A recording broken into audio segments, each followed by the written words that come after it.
Call Mr. Electric today for electrical repairs, upgrades, and installations.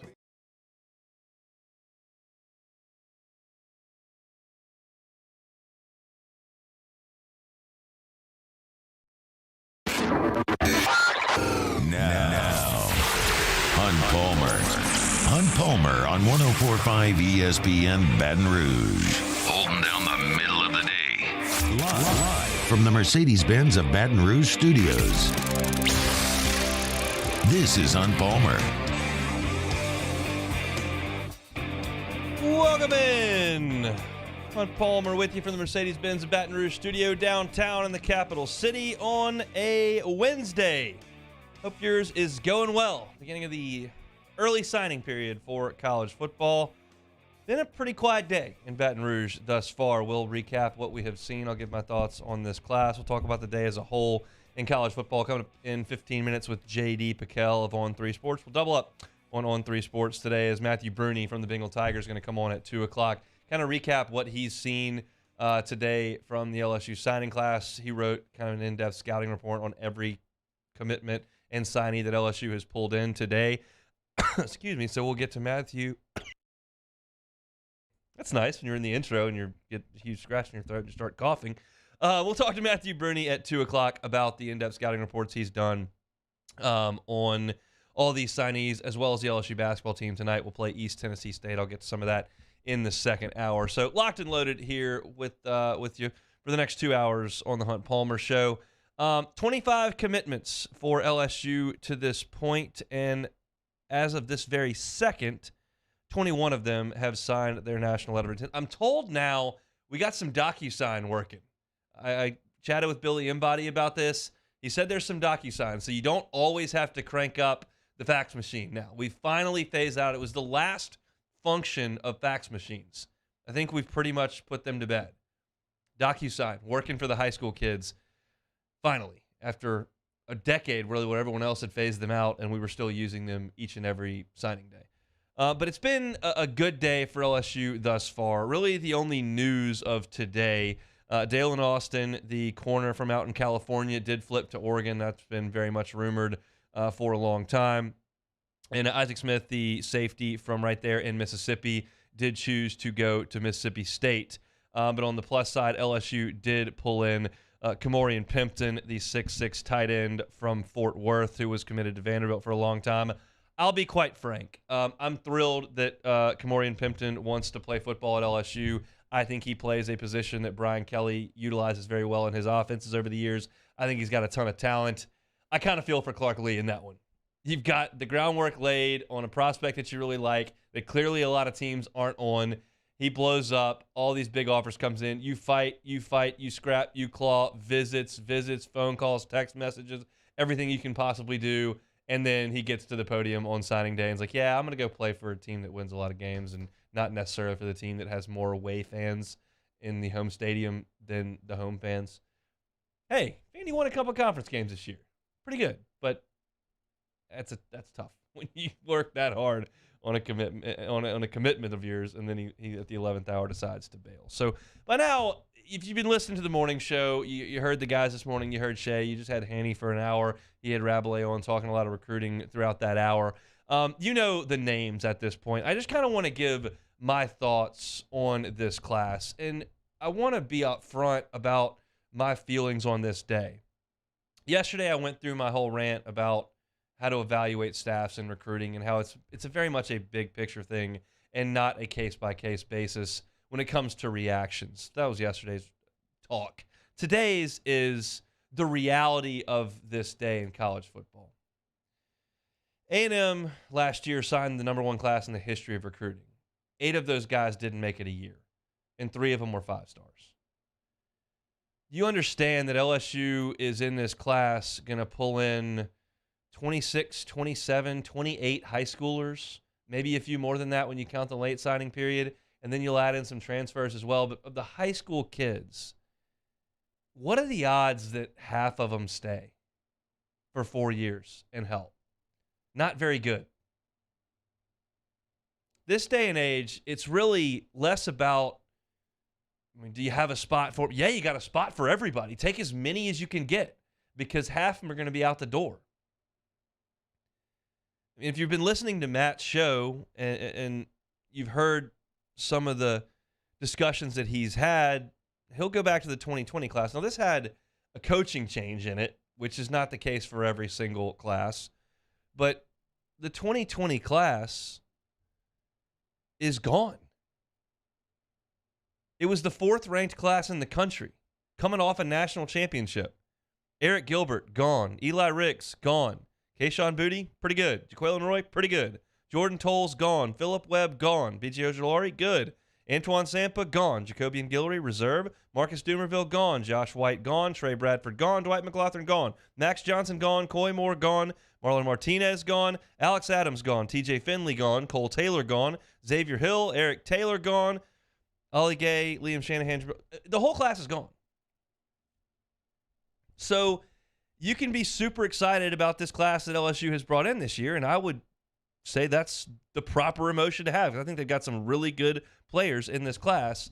Fact of the matter is, half of this class is not going to help, which is a buzzkill a little bit, but it's just about continuing to stockpile good players. I'll tell you, I do love a couple of things they've done in this class. One, I think the pass catchers in this class are sensational. The talent there is absolutely excellent. I think Jaylen Brown could be a college star. He's 6'1". He runs with as much speed as anybody in this wide receiver class. He's a home run threat, a big play guy, and to have him in this class is great.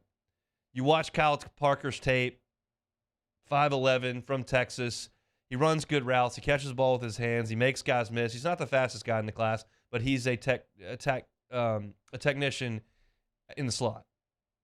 Shelton Sampson, we know from right here in Baton Rouge, is 6'4". He can jump. He's a 5-star. He can really play. Now, the odds of all three of those guys becoming stars at LSU, not all that great. When you bring in a signing class that has Malik Neighbors and Brian Thomas and Chris Hilton and Deion Smith and Jack Besh, 2 of them are already gone. That's the way it goes. Stockpile. And from the pass catching perspective, you look at this class with those 3 wide receivers plus Aaron Anderson, that's phenomenal. And you have to add into that mix Mac Markway, Jackson McGowan, and Kamarian Pimpton at tight end. Now, Markway hasn't played very much the last 2 years. He's been hurt a lot. But he's 6'5", 250 pounds, and is a physical prospect at tight end. McGowan, probably on the lower end in terms of raw talent in this class at tight end, but is big and physical and has some pretty good tape. And then Kamarian Pimpton is a freak. 6'6", 230 pounds.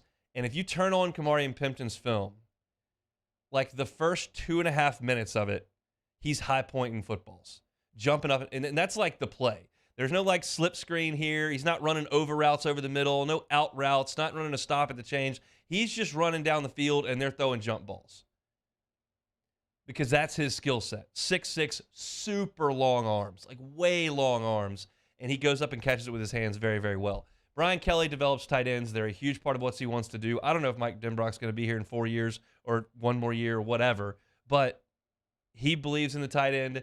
They believe in the tight end, and they've brought in 3 tight ends in this class to go with a true freshman in Mason Taylor. They've got dudes at tight end. And again, they may not all 3 stay, but if you can find one of those guys that can stick and be a really good player along with Mason Taylor, you've done a good job. So from a pass-catching perspective, love what LSU has done in this class. Then you go to offensive line. That's got to be the foundation of your offense. If you can't block, you can't play. And Brian Kelly has minted great offensive lines and offensive line prospects at Notre Dame. You look at Lance Hurd, you look at DJ Chester. Those 2 guys' profile is a 5-star and a high 4-star. Tyree Adams and Paul Mavinga, they're all right out of that Brian Kelly mold. I've talked about this a lot over the last 6 months. That Brian Kelly's going to bring in long, lean offensive linemen.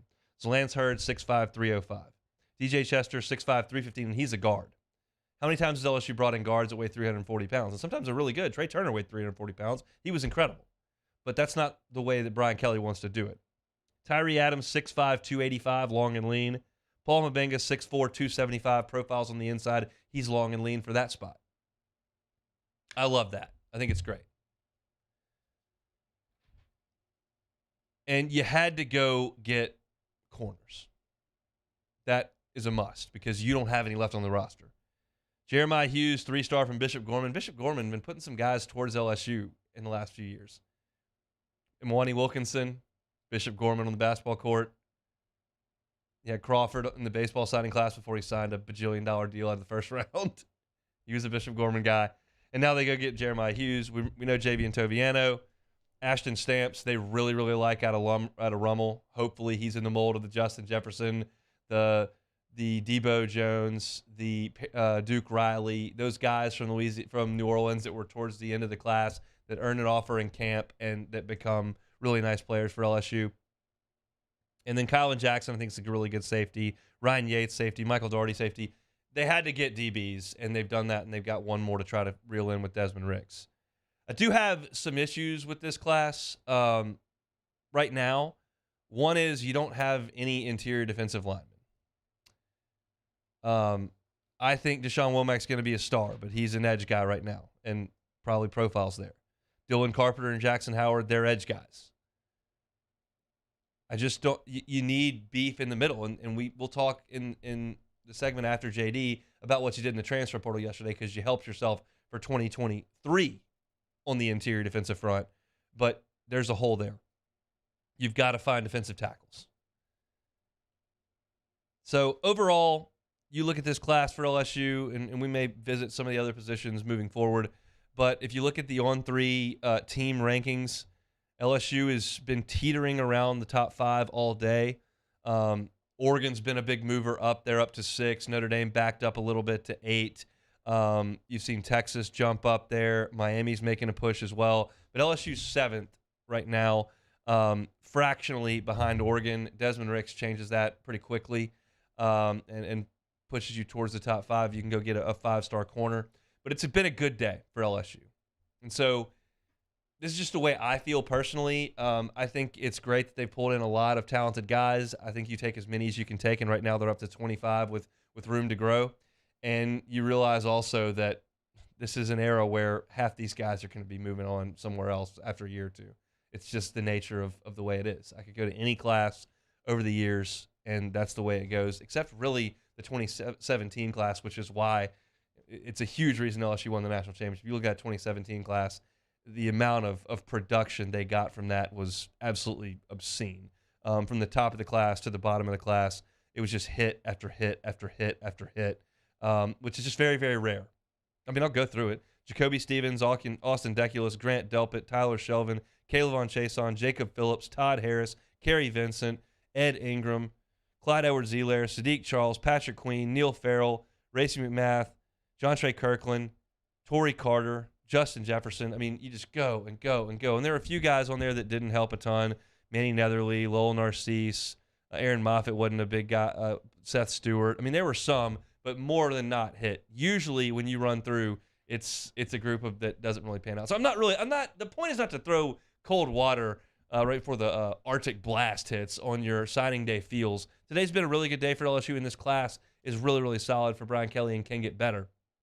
But it's just the reality of the era of college football. It's just not what it was in 2005 when you just didn't have that many guys transfer right at the drop of a hat. You do now. That's just the way that it goes. So we'll continue to talk more about this LSU signing class. We'll talk to Matthew Bruni at the top of hour number 2 at 2 o'clock about this class. When we come back, national perspective on some college football. I want to ask about what's going on in Gainesville on field.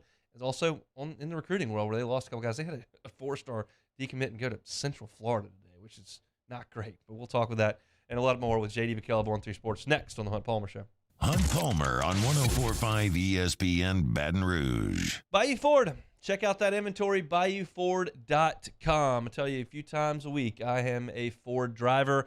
I have loved all 3 of my Ford Explorers. I've had them since the first car I drove at 16.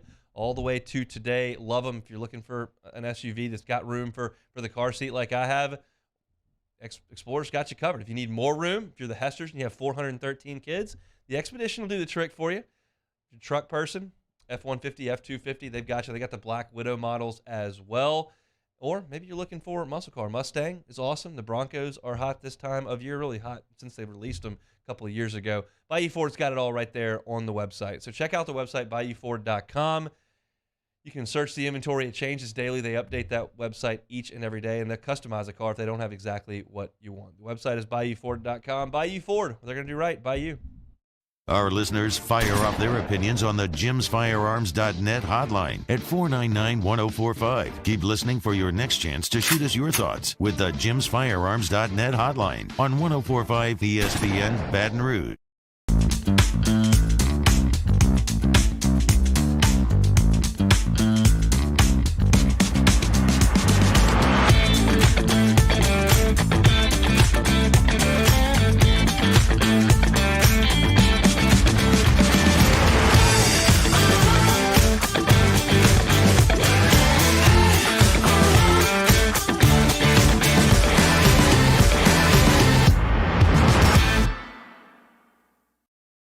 It's no secret. The best oysters in Baton Rouge are at Jolie Pearl Oyster Bar. Enjoy mouth-watering South Louisiana flavor and oysters from all over the country. And don't forget our nightly drink specials.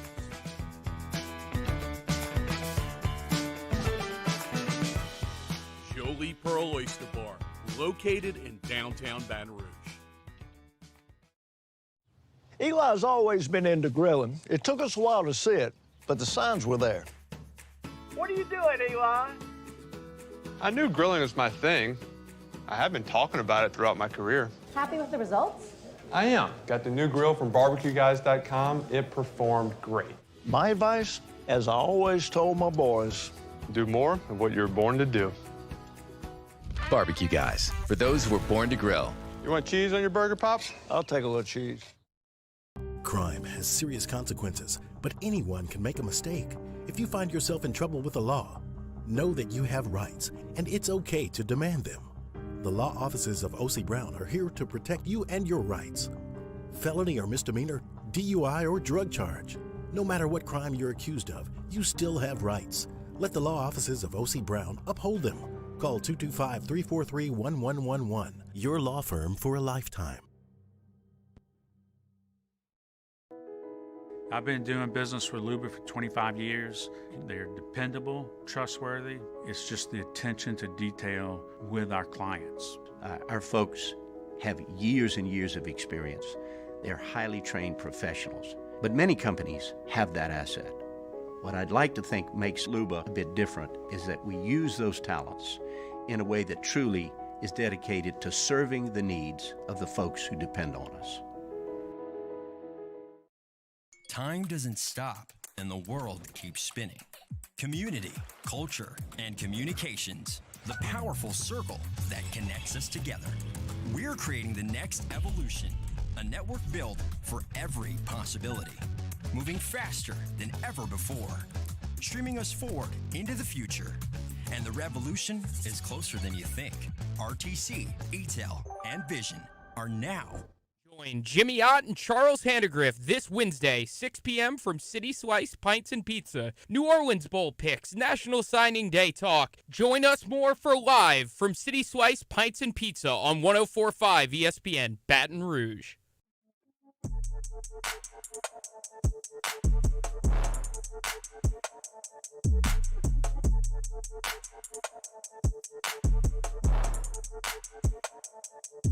This is Hunt Palmer on 104.5 ESPN Baton Rouge. I'm fired up for this afternoon. Going to be out at Twin Peaks on Seagan from 4 to 6 this evening. Have a remote broadcast out there. We'll have some giveaways, enjoying some beverages and hanging out. So if you're running around trying to do some Christmas shopping today and you're over on Seagan and you want to take a break, Eagle 98.1 and 104.5 ESPN are going to be out there at Twin Peaks on Seagan Lane. It'll be myself and Scott Robb having a little fun. So come in and see us. Say hey. We'll be monitoring the drama that is National Signing Day as the dust settles. JD PicKell has an on-3 National Signing Day show they've been doing, and I don't know that it's quite wrapped up just yet. They've had a lot of drama to deal with today between flips to Oregon and Notre Dame guys bailing and all this kind of stuff. Florida's losing guys left and right, so it's been a busy day, so couldn't quite run him down just yet. But I do have a few more things that I want to talk about on this LSU class, so we'll stick there. Certainly, at this point, LSU had to add running backs. You look at the depth issues they had this past year. You lost Corey Kiner before the season started. He transferred out. You lost Trey Bradford. He decided he was out. Then you look up, and you've got Armani Goodwin injured. John Emery was touch and go there for a while with a suspension. Josh Williams filled in admirably. But you've had some depth issues at running backs, and you needed to pull a couple in here. And you had a couple really talented prospects from Louisiana. Let's be honest. LSU's running backs have almost always come from Louisiana. Yes, you've had Spencer Ware here, there, Stephen Ridley from right across the border over in Mississippi. Like, there are some cases, but you go back 20 years to Justin Vincent and Shiron Carey, Jacob Hester, Charles Scott, Keelan Williams, Michael Ford, Kenny Hilliard, Jeremy Hill, Leonard Fournette, Darius Geis, Darrell Williams, Clyde Edwards-Helaire. All these guys are from Louisiana. LSU has just churned NFL running backs right through the turnstiles and right into the league. And that just hadn't been the case the last couple of years. And you're pulling in a couple of guys that are pretty talented dudes. Trey Holly, the 4-star from Union Parish, Louisiana all-time rushing leader. I didn't think Nick Brissett's record was going to get touched. You think of a guy that started since he was in 8th grade for those prolific U-High state championship offenses. But Trey Holly up there in Farmerville got it done. He's been a really impressive prospect. And then Caleb Jackson right here in Baton Rouge from Liberty Magnet, 5'10", 200 pounds, is a physical runner with some really good vision.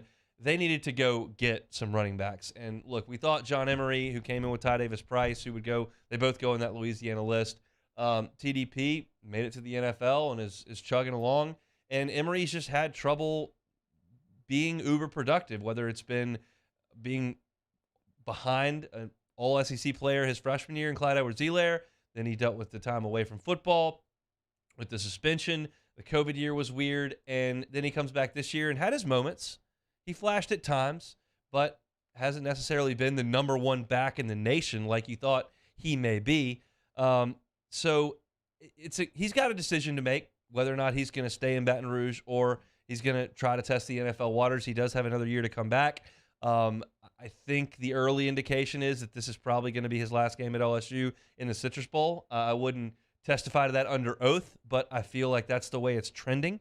So you're going to have to replenish the shelves there. I think Josh Williams is back. You should have a healthy Armani Goodwin, but Trey Holly and Caleb Jackson coming in, there should be some carries to have for those guys. So that's a nice add there at the running back spot. You do add a quarterback here in Ricky Collins. Got a 4th star from a couple of services, really good athlete. The quarterback room is the biggest question mark on the entire roster right now, and not because they don't have depth, they don't have talent, but because there's so much volatility between Jaden Daniels staying or going pro, between Nussmeier deciding he's going to stick around because Jaden Daniels is gone, or if Daniels is back, does he want to compete for the job? Does he want to transfer and see what else is out there? Walker Howard just sat through his first year. He could theoretically, I guess, play in the bowl game if it came to that, but what is he going to do based on what happens kind of in front of him? Again, I think Walker Howard was very much okay with coming in and redshirting, which is going to be what happens. He's not going to lose a year of eligibility here in his first year in college. But if you got 2 guys coming back next year and you don't know that there are a ton of reps around, what do? I don't know. That is not sourced at all. It's just talking through the reality of college football right now, especially at the quarterback position. You just don't keep guys around that long. The era of having Jamarcus Russell and Matt Flynn and Ryan Perilou and Jarrett Lee on a roster doesn't happen anymore. That's just not the way it works. Starting quarterbacks don't even stay at their places. Graham Mertz leaving Wisconsin where he's a starter to go to Florida. Devin Leary leaving NC State where he's a starter, go to Kentucky. We know what happened last year with the whole SEC West upheaval with Max Johnson, LSU to A&M, and Zach Calzada, A&M to Auburn, and TJ Finley from LSU to Auburn, and Bo Nix left Auburn to go up to Oregon. It's never-ending deal. So I think when you have the discussion about what a quarterback room looks like, you just got to be realistic. It sounds great to say, man, LSU's quarterback room's in awesome shape. They got a guy that led them to an SEC West championship this year in Jaden Daniels. They've got a guy right behind him in Garrett Nussmeier that's got a pro pedigree and has played nicely in mop-up time and has a big arm. And he's a guy that can win you a game or two. And then you got the freshman who's come in, who's a top 5 quarterback in his class, and he'll wait his time and he'll have his go. And then there's another 4-star LSU just brought it. Like, you can have that conversation if you want, but it's just not the way that anything works. So yeah, it's great to have a quarterback in every class. It's no longer the mandatory thing that it once was, because quite frankly, you just go out there in December or January and you go find a quarterback from somewhere else that wanted to try something new. Seemed to work okay for Oregon last year. That's just the way it is. But I like to bring in Ricky Collins, a hometown kid, a lot of talent. We'll see what he can do. As far as the defensive signings in this class go, I'm curious how quickly these DBs can get to the field. We have seen over time at LSU defensive backs quickly playing. You can go over the list. It's almost one every year. Ricks played a bunch his freshman year. You saw Stingley as a star his freshman year. Guys like Jalen Mills played a ton as a freshman. Patrick Peterson, Tre'Davious White, Jamal Adams, Eric Reed got to the field late his freshman year. Tyrann Mathieu played as a freshman. And it's just that's the lineage of the school, is to go through and you got a bunch of guys who were Thorpe finalists or Thorpe winners and first-round picks and Pro Bowl type guys. And that's just the reality of what LSU has been in the secondary. But there is so much playing time to be had if Javian Toviano is ready to play. If Kylan Jackson, who I think is ready to play. Ryan Yates, another 4-star safety. Michael Doherty from Logan'sville, Georgia. They like Ashton Stamps. Like, how quickly can you play? Because we're going to try to go get Denver Harris. That'd be nice. Maybe Desmond Ricks is in the class. Maybe he isn't. But there's work to be done with the corners, with the nickels, and with the safeties. And it's no longer the kind of surefire thing that it once was. That is in no way a knock on Coach Steeples and what this class can be and what this group of athletes can be. I just haven't seen it at LSU the way I did with Corey Raymond for a decade. If I got Corey Raymond for a decade, I'm looking at this going, okay, I know that he's going to get it figured out. Robert Steeples very well may. I would actually bet that he would. It's just not the sure thing it once was for a decade. And that's where it comes down to tomorrow, 4:30. As I said earlier this week, it's classic, because if you're someone who follows LSU football and you absolutely follow recruiting, from a defensive back standpoint, there are really 2 guys I would point to as defensive back recruiters and 4 schools that consistently outperform others as far as defensive back recruiting, development, and draft picks. It's LSU, which for the longest time was Corey Raymond, who I'll put in his own entity. It's Nick Saban at Alabama. It's Florida, where Corey Raymond now is, and it's Ohio State. Those 4 have dominated defensive back recruiting for some time now. And you've got Desmond Ricks sitting there with Corey Raymond in Florida, Nick Saban in Alabama, and then DBU LSU with a new staff, but the reputation precedes it. And here it is. So I'm looking in the Bayou Ford chat, and everybody's blasting Corey, saying, what's he done at Florida? Wasn't a sure thing last year. I got you. I didn't say it was perfect. I think our secondary play was pretty good over Corey Raymond's time here. I think there were some pretty good players back there. I think he had a hand in recruiting them. I think he had a hand in developing them. I think he had a hand in LSU winning a lot of football games. I hope he never gets another recruit, as long as he's wearing blue and orange. Ever. But let's not just totally flip the switch and say this guy was actually not that good, now he'll fail at Florida. I wouldn't go that far. There's a lot of skins on the wall there for Corey. So Desmond Ricks has all the high-profile teams here in the Southeast. Hopefully LSU can close the deal. If you've been following the message boards or looking at Twitter or trying to identify, and you look at it and go, okay, yeah, it's going to get a little dicey. It sounds like there's a lot of discussion going on about Desmond Ricks to this point. But we'll find out tomorrow at 4:30. It'll be after we go off the air. Maybe an early Christmas present here for those in Baton Rouge. When we come back, it's not only high school kids that are making their decisions known. LSU made some big waves yesterday as far as adding to their defensive line, and I'll talk to you about why that is so important and why it is the new age, and it looks pretty promising for LSU next year on the defensive front. That's next on the Hunt Palmer Show. This is Hunt Palmer. In times of need, get a full list of phone numbers, websites, and other important emergency information on the Demco Stormwatch page at 1045ESPN.com. Bayou Ford has $10,000 off MSRP on a new 2022 Ford F-150, plus no payments for 90 days and 2.9% APR for 72 months. All new Bayou vehicles come with a 1 million mile powertrain warranty. If you need sales or service, the crew at Bayou Ford is going to do right by you. Time doesn't stop, and the world keeps spinning. Community, culture, and communications, the powerful circle that connects us together. We're creating the next evolution, a network built for every possibility, moving faster than ever before, streaming us forward into the future. And the revolution is closer than you think. RTC, ETEL, and Vision are now Rev. New name, same company. Gulf Coast Bank and Trust is giving our customers the power to bank anywhere, anytime during this challenging event. And we're right there with you. Our mobile banking app is a smart way to manage your money and time. Gulf Coast Bank and Trust, the bank that cares about you. I've been doing business with Luba for 25 years. They're dependable, trustworthy. It's just the attention to detail with our clients. Our folks have years and years of experience. They're highly trained professionals, but many companies have that asset. What I'd like to think makes Luba a bit different is that we use those talents in a way that truly is dedicated to serving the needs of the folks who depend on us.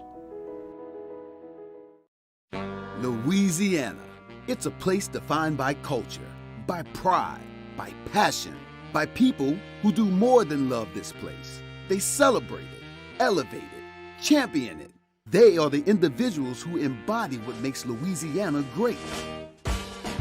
The companies that make Louisiana a better place to work and live. The nonprofits leading transformational change in our communities.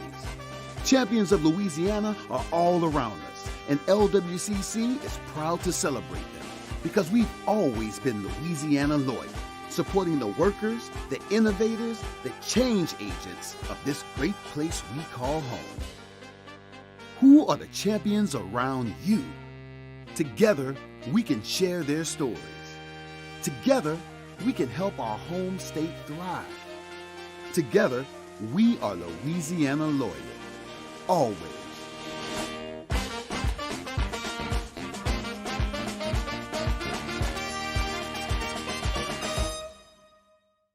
Gulf Coast Office Products is a nationally recognized Savin office equipment dealer based right here in Louisiana. Over 100 employees strong, Gulf Coast has the boots on the ground to support all vertical markets, from education, engineering, legal, and finance. With the latest in office technology, from desktop to production segment units, Gulf Coast and Savin have the perfect fit for you. Call 225-756-2644. That's 756-2644 for Gulf Coast Office Products.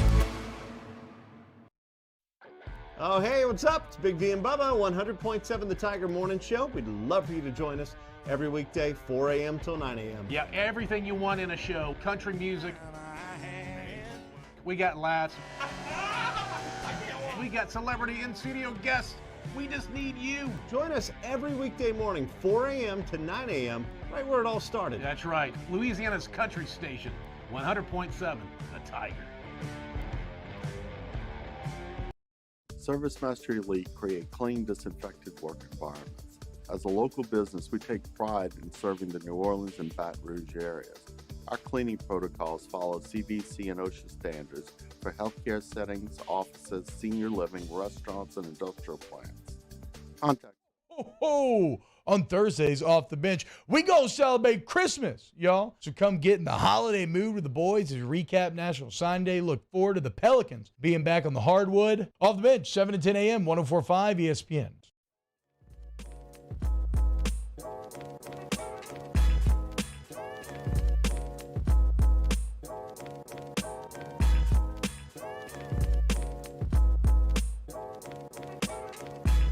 You're listening to Hunt Palmer on 104.5 ESPN Baton Rouge.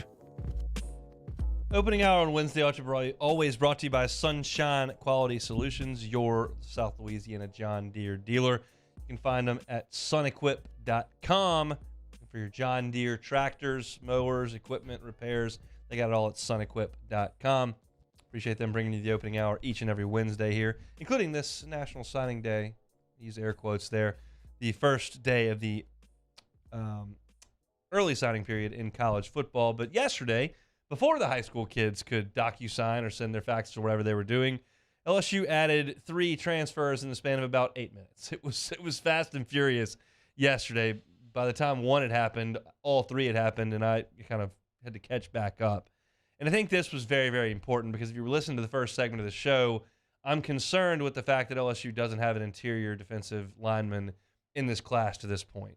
But they went and got a couple in the transfer portal in Paris Shand and Jalen Lee, as well as an edge player in Braden Swinson from Oregon. And this is very, very important.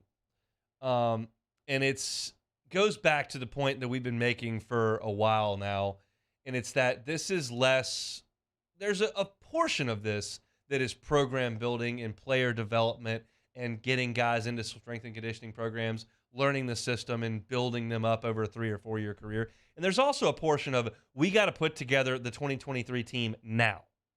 And that's probably a bigger portion of this.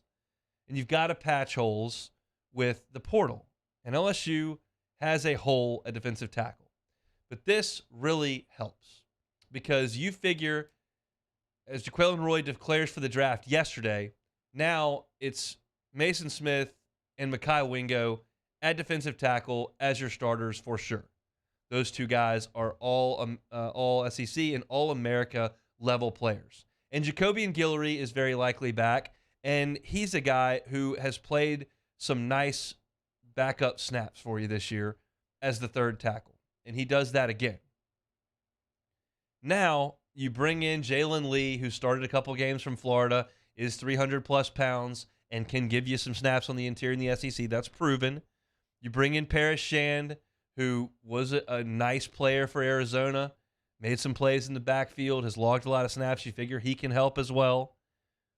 And then if you can maybe get some production from some of the guys on the interior that you have on campus, whether it's Ty G. Hill in his 2nd year, Bryce Langston in his 3rd year. I'll be very frank.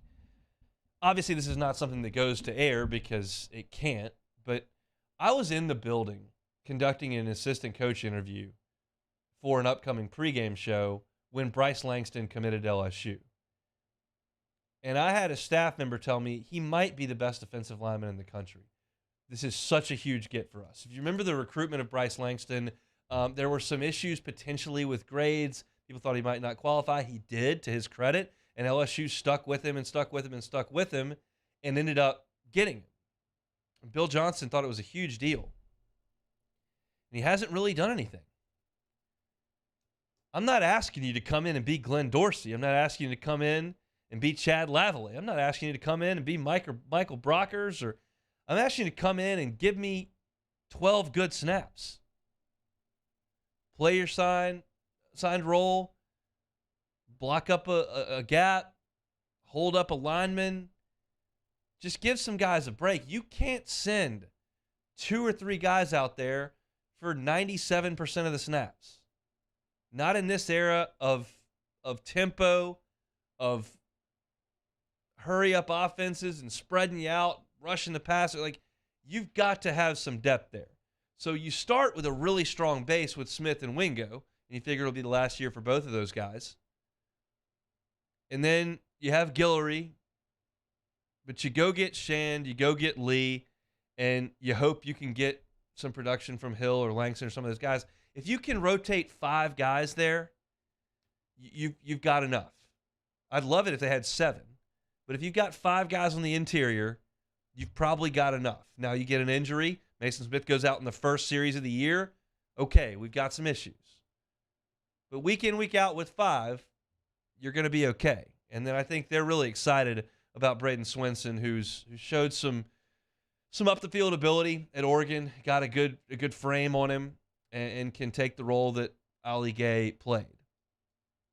Now you're going to get some help from Deshaun Womack, who you would think would be in the discussion like early on, like Calevon was in his first year, like Arden Key was in his first year. BJ in his first year made some plays. I'm not saying he's a surefire edge starter with 9.5 sacks, but he should be ready to help at 6'4", 255 pounds. But LSU needs to continue to add depth across the defensive line. I wouldn't be mad if they took another defensive tackle in the portal. I wouldn't be mad if they found another one late in a later signing period. You realize that this is not the only portal time. There is actually more time after spring football's over. Some guys graduate, move on. Some guys kind of see some writing on the wall. And you say, well, then they're probably not all that good. Well, Joe Burrow saw the writing on the wall. I don't mean to go to that most extreme example I can possibly find. But the fact of the matter is that he wasn't going to play. And maybe you just find a better fit. Find a guy that blossoms.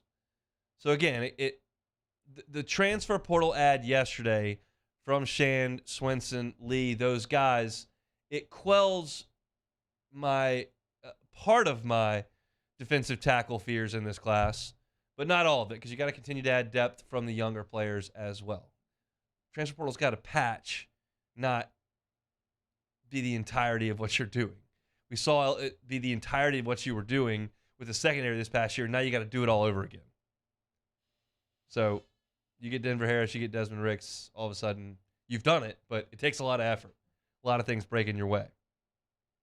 So that's kind of a look at your LSU signing class to this point, as well as the transfer portals. Again, we don't expect much more in the way of drama today. There really wasn't a ton, and that's the best way to go about a signing day. It's the most fun for the fans when you get the guys late and they jump in the boat like Pimpton did today, or whatever the case may be. You get a big flip. Merry Flipmas! You get that, but it's actually a more efficient way and a more stress-free way of doing things. Not stress-free. Nothing in this is stress-free. But to get everybody in the boat and then just get them to sign the paper. That way you've got the class mapped out. You understand what you got at what position, and they all just sign. If you wait to the end and the guys choose the other school, then you're left hanging. So if it's done properly, it's not as exciting as it is to the fans, but it's more effective to do things that way. And I think Brian Kelly and his staff have put together really, really solid class in a lot of different positions. And it's not done yet. They've got to continue to build. And in this day and age, like, it's time to go now. I had the conversation right after, or the Monday after the SC championship game. I said, look, two things can be true. One, the guys played hard, fought back in the second half, never gave up, and were outclassed. And two, we don't have to have this conversation very much more moving forward. LSU was in a grossly inferior spot to quite a few programs in the SEC as of December of 2021. And they were undermanned as of August and September and October and November into the end of 2021, but they won some games. Now, with the transfer portal, with another class coming in, you ought to be on just about level footing with everybody. I don't really want to hear much more, yeah, but they played hard. Yeah, but they fought. Yeah, but they're a ways away. You can do that in year one. Year two, let's cook. Let's roll. Let's be LSU. And they're getting closer to that with what they've done in this signing class, which is top 7 in the country, and with what they're doing in the transfer portal, taking the guys that they think are good fits for next year's football team. So that's our look over the first 44 minutes of hour number 1 at this LSU signing class. Matthew Bruni from On3 is going to join us at 2 o'clock to talk about this signing class. He wrote scouting reports on every single commitment and signee that LSU got. He also covers the basketball team. We'll talk about their game with East Tennessee State coming up tonight at 7 o'clock. We'll talk about it at 2:15 after we chat with Matthew Bruni.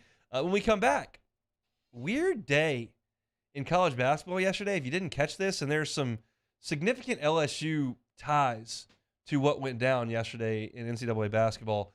We'll do that next to close out hour number 1 on the Hunt Palmer Show. Hunt Palmer on 104.5 ESPN Baton Rouge. was over at LWCC this morning, handing out some Christmas gifts to the crew over there. LWCC is just a shining light in our state. They have come in and totally changed the workers' comp game in Louisiana, and they realized that there are a lot of people doing great things in Louisiana, not just LWCC. Why don't we highlight them, make them champions of Louisiana? They're doing that each and every month here on the Hunt Palmer Show. Mimosa Handcrafted is the champion of Louisiana for December. Madeline Ellis is the founder. She was a landscape architect. Decided, hey, I'm going to follow my passion, which is jewelry. And Mimosa Handcrafted is her passion, and that is the baby of her passion. And right now, they've just opened their first brick-and-mortar location. It's at 541 South Eugene, right down the road from us and right next to Red Stick Reeds. And just in time for some holiday shopping. Still got time to get over to Mimosa Handcrafted. And when you shop with Mimosa Handcrafted, 1% of every sale going to go to Goods for Good, a campaign that allows customers to select from a list of charitable causes like the Greater Baton Rouge Food Bank, Mental Health Association for Greater Baton Rouge, and it helps our economy and helps those in need. Mimosa Handcrafted, a champion of Louisiana. That's presented by LWCC. LWCC, elevating and celebrating champions of Louisiana. LWCC is Louisiana loyal. Our listeners fire up their opinions on the jimsfirearms.net hotline at 499-1045. Keep listening for your next chance to shoot us your thoughts with the jimsfirearms.net hotline on 1045 ESPN Baton Rouge. There it is, the extra mile, on the border of expected and extraordinary for those willing to go further, like vans customized for work or play, with safety and tech to keep you connected. Supported by a 5-star sales, service, and finance team. And backed by the 1-star you know. So go the extra mile. It's never crowded because so few have what it takes to go there. Mercedes-Benz Vans.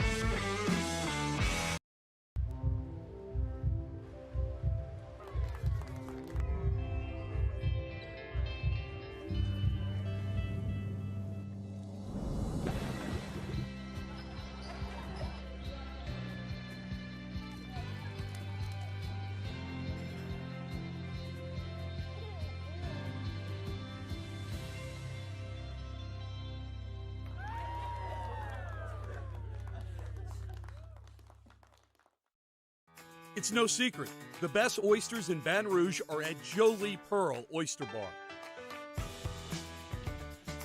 Enjoy mouth-watering South Louisiana flavor and oysters from all over the country. And don't forget our nightly drink specials.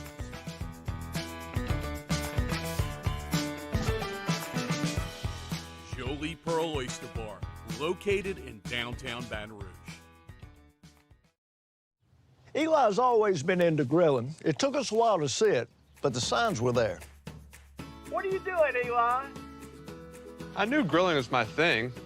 I have been talking about it throughout my career. Happy with the results? I am. Got the new grill from barbecueguys.com. It performed great. My advice, as I always told my boys, do more of what you were born to do. Barbecue Guys, for those who were born to grill. You want cheese on your burger, Pops? I'll take a little cheese. Crime has serious consequences, but anyone can make a mistake. If you find yourself in trouble with the law, know that you have rights, and it's okay to demand them. The law offices of O.C. Brown are here to protect you and your rights. Felony or misdemeanor, DUI or drug charge. No matter what crime you're accused of, you still have rights. Let the law offices of O.C. Brown uphold them. Call 225-343-1111. Your law firm for a lifetime. I've been doing business with Luba for 25 years. They're dependable, trustworthy. It's just the attention to detail with our clients. Our folks have years and years of experience. They're highly trained professionals. But many companies have that asset. What I'd like to think makes Luba a bit different is that we use those talents in a way that truly is dedicated to serving the needs of the folks. 16 in the NFL continues Saturday when the Patriots host Joe Burrow and the Bengals at noon, and the Steelers host the Raiders at 7:15 p.m. Then it's a Christmas Day tripleheader on Sunday with the Dolphins and the Packers at noon, the Rams and the Broncos at 3:30 p.m., and the Cardinals and the Buccaneers at 7:20 p.m. All here on 104.5 ESPN Baton Rouge.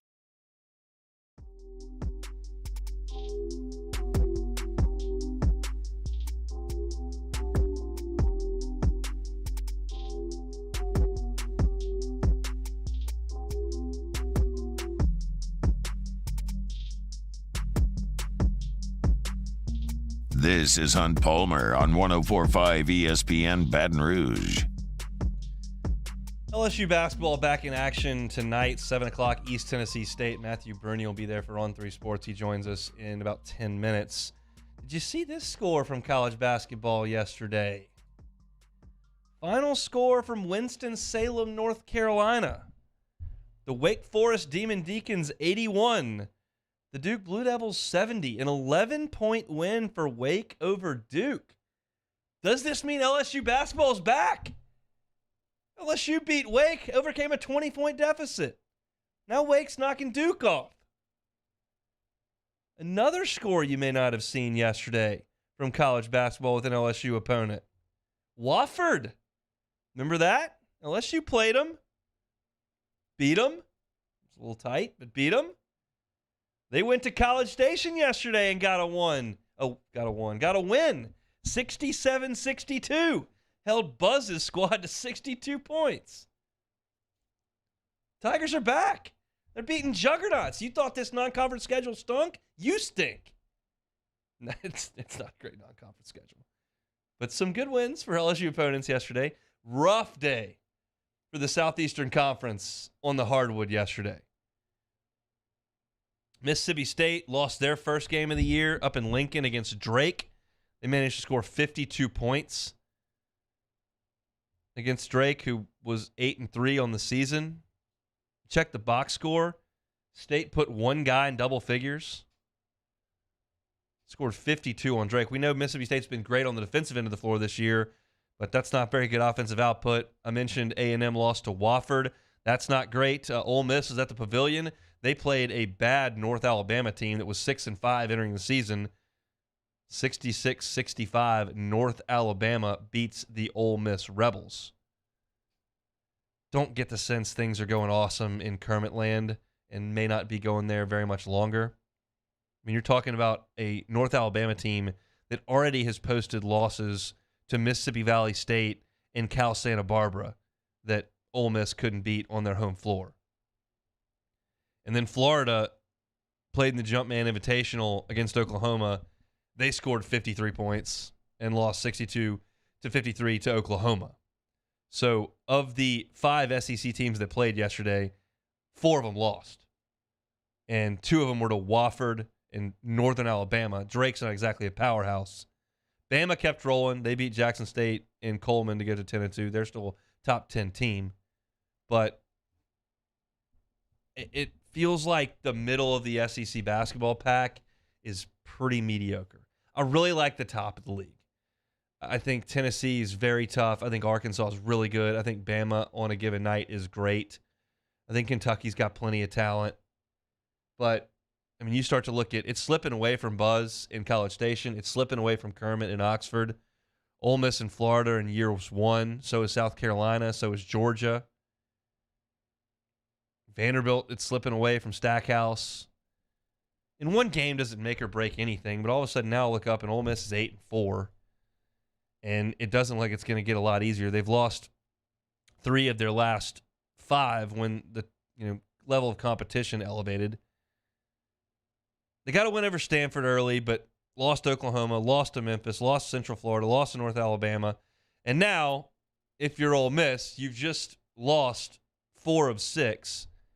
And your Southeastern Conference opening slate is Tennessee, who's ranked 8th, at Bama, who's ranked 9th, at Mississippi State, who's ranked, and then Auburn, who's ranked. Their first 4 SEC games against ranked teams. And when you've got a coach who's on the hot seat and you start to lose games, things can get uncomfortable. Questions start getting asked. It's not great. So you really don't need to lose to North Alabama in your tune-up to SEC play. And if you're LSU, you really don't need to lose to East Tennessee State in your tune-up. This has happened all over the country. Teams that are right before their conference play starts, dropping games in non-conference, maybe a look-ahead spot. LSU's got some time off for Christmas after this game, so it's not like you're looking at Arkansas right around the corner. It is the next game, but it's not right around the corner. I'll give you my thoughts on East Tennessee State and kind of what I expect to see in this game tonight at 7 o'clock. Coming up in the second hour, we'll have Matthew Bruni of On 3 after Sports Center. Want to remind you, I will be out at the Twin Peaks on Segan today from 4 to 6. Little remote broadcast with Scott Robb from Eagle 98.1. You'll see the big Eagle 98.1 van out there. I'll be out there as well. We'll have a prize wheel, stuff to give away. We'll have some freezing cold beers in there, some great food. We'll have sports on TV as well. So if you want to come on by Twin Peaks for the remote, we are launching our college football bowl pick'em. So you want to get involved with that at 1045ESPN.com and get involved with us at our remote today at Twin Peaks on Segan from 4 to 6. If you missed any of the first hour, catch it on demand, 1045ESPN.com, Apple Podcasts, Spotify, YouTube, anywhere you catch your audio or your video. In YouTube's case, you can find our stuff each and every day. We're going to come back with the loaded hour number 2. It's going to start right after Sports Center with On 3 Sports' Matthew Bruni. We'll talk about the players in this signing class as well as LSU basketball tonight. So come back with us after Sports Center on 1045 ESPN Baton Rouge.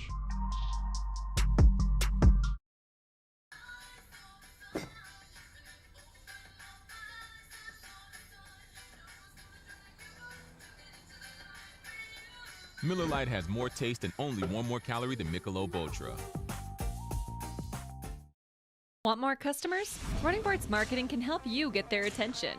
Imagine your brand's message on a giant LED billboard truck that can't be skipped and is nearly impossible to ignore.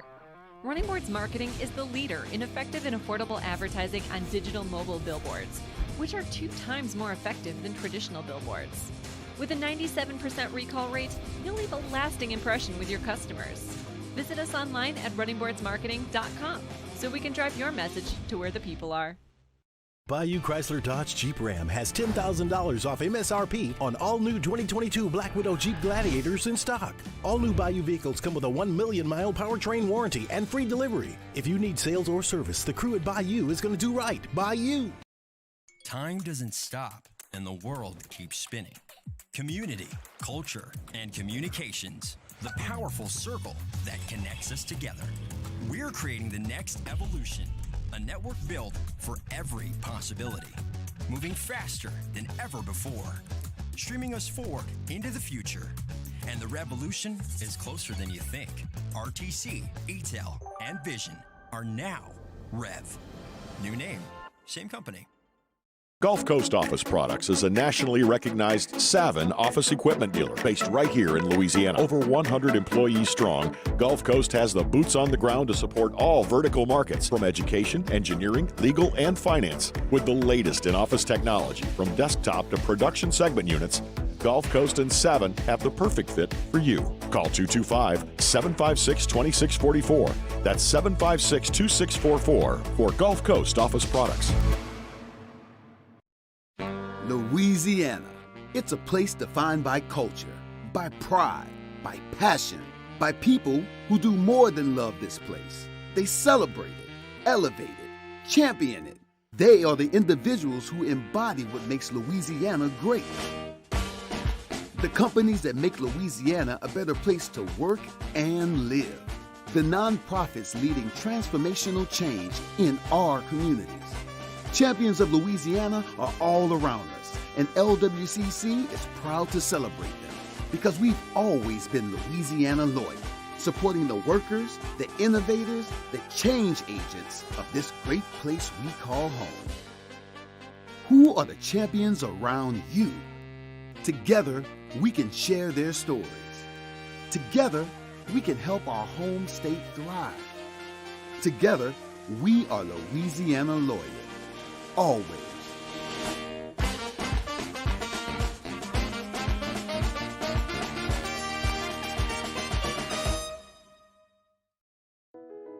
I've been doing business with Luba for 25 years.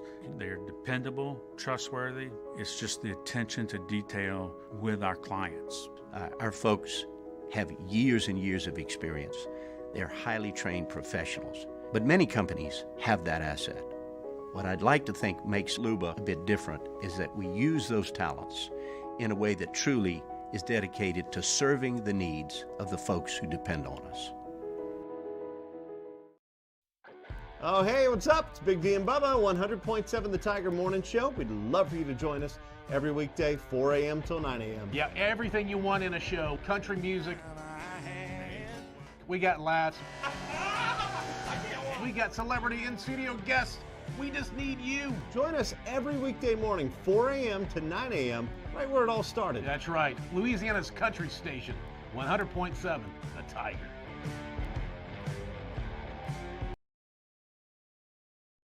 Is SportsCenter.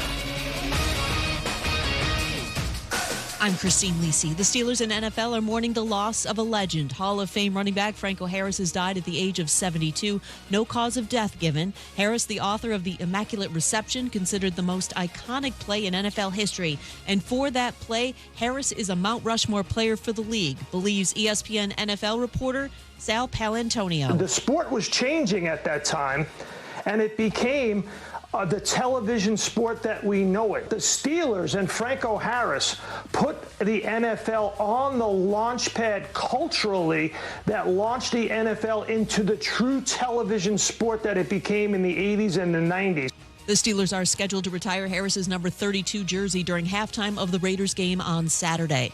The Colts have benched quarterback Matt Ryan for a second time this season. They'll start Nick Foles against the Chargers on Monday night. Quarterback Arch Manning, the number 2 overall prospect in the ESPN 300, signed with Texas. He's the nephew of Peyton and Eli Manning. He will get an opportunity to compete for the Longhorns' starting job. Hi, this is Max Kellerman from Keyshawn, J. Will, and Max. All of us here at ESPN Radio would like to wish you happy holidays and a happy new year.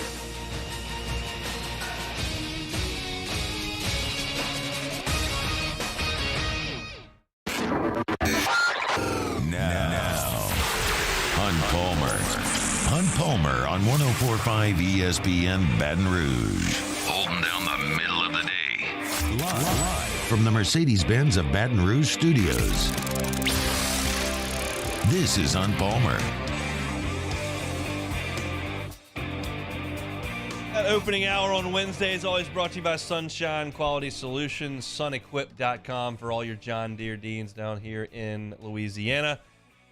Head on out to the Jim's Firearms phone line. That's where we'll find Matthew Bruni of On 3 Sports. Of course, he, Shay Dixon, Billy Embody running the Bengal Tigers On 3 site. Matthew, if y'all need some message board content for today, I can throw in some thoughts on LSU relief pitching, maybe a midweek matchup or two, if y'all are looking for content. Yeah, I think we're short, man. Yeah, get in there. Okay. Get in there. Mix it up. I'll leave it to you guys to handle today. It's been a busy one. But I don't think necessarily anything super shocking today. I think you guys were all over this from the tidbits that you all have been throwing out and from the results that we saw today. Nothing that really lifted anybody's eyebrow, huh? Yeah, everything has gone pretty much according to plan. Dalen Austin flipping to Oregon was expected. There have been rumblings about that for the past week or two.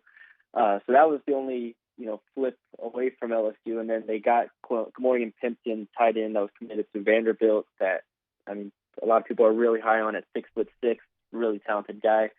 So you get those two, and then tomorrow's the big day with Desmond Ricks, a top 3 corner in this class. And you see if LSU is able to hold on with Florida and Alabama making their pushes.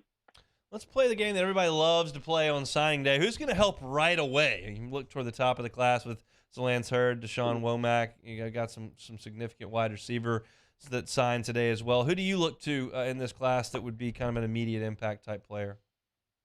Yeah, I've gone through the film of all these guys and, obviously read up and talked to people that have followed them throughout the seasons and stuff. So as much as I want to go off the grid and go with a lower rated player, I'm going to just stick with Dalen Hurd and Deshaun Womack, the top 2 players in the class, because they are legitimately that good. Dalen Hurd out of Neville and Monroe, offensive tackle, top 4 in the country at the tackle position, lined up across from Will Campbell as a junior, so they were on the same team. That was a menacing offensive line. But Dalen Hurd, obviously, I think could step in and start immediately. We saw Will Campbell do it. I think Dalen Hurd is just as good of a prospect, if not better, than Will Campbell was coming out of high school. And Emory Jones, while I think he was fine at tackle, I think he's more comfortable in the long term at guard. So maybe there's room for Hurd to slide in there at tackle. And then Deshaun Womack as a defensive end, I could see him stepping in for B.J. Ojolari at the jack position if everything goes well. Even if he doesn't start, I think he plays a lot as a pass rusher.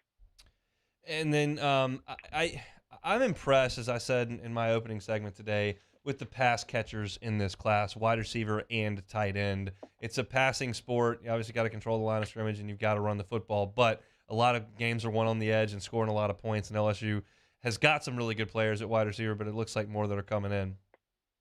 Yeah, Shelton Sampson from Baton Rouge Catholic is the highest rated receiver in the class. He actually just signed like 5 minutes ago, and 6'4", just it reminds me of Brian Thomas in a lot of ways. And so I'm not sure if he gets on the field and starts, day one as a freshman, just because the talent at receiver is so high at LSU, but still. Sheldon Sampson's the highest rated. I think he's the best. Jalen Brown, speedster out of Miami. He's going to be really good with a year under his belt probably. Kyle Parker, receiver from Lucas Lovejoy in Dallas, is 5'10", kind of do it all, kind of like an Aaron Anderson type, who committed last week from Alabama. And then Kai Freon, a Louisiana native, has some work to do to kind of polish his game, but the physical tools are all there. So, I like the group overall. I think they added a good amount of speed and a little bit of diversity to their pass catching, whereas last year, it felt like Malik, Kayshawn, Brian are all kind of doing the same thing. But and then tight end, you kind of mentioned it, Kamorian Pimpton, big guy, like we talked about. Jackson McGowan is another elusive tight end. I think is kind of a similar build to Mason Taylor, and then Mac Markway he's been battling injuries, but I think in the long run, a lot of people say he's going to be a good player.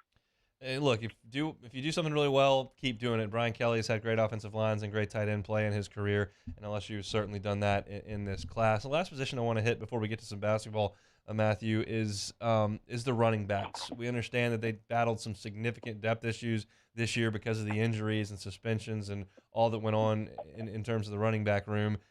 You add two more from the state of Louisiana here. Are either of these guys ready to help next year? I think Caleb Jackson, there's a chance he can step in and help.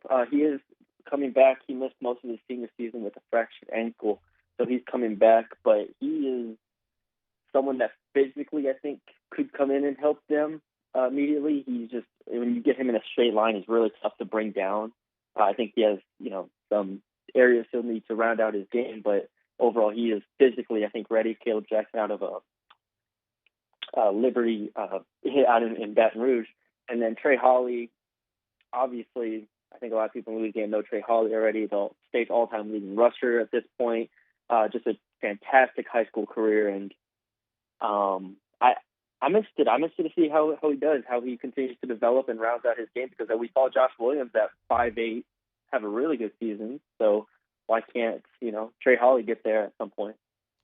Clyde Edwards-Helaire had a pretty good year as a little bit undersized player as well. Matthew Bruni, our guest from the Bengal Tiger on 3. All your recruiting needs, you can find it at the Bengal Tiger on 3. $1 for the year going on right there. And you can't imagine how much information these guys are loading up on that message board. And part of it is some basketball, Matthew, and they'll get back on the hardwood tonight. A lot of SEC teams took it on the chin yesterday against some non-conference teams.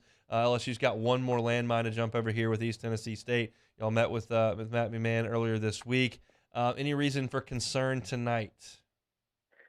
I don't think so. East Tennessee State has been a decent program in years past. Their old head coach was Steve Forbes, who's now the head coach at Wake Forest. Right.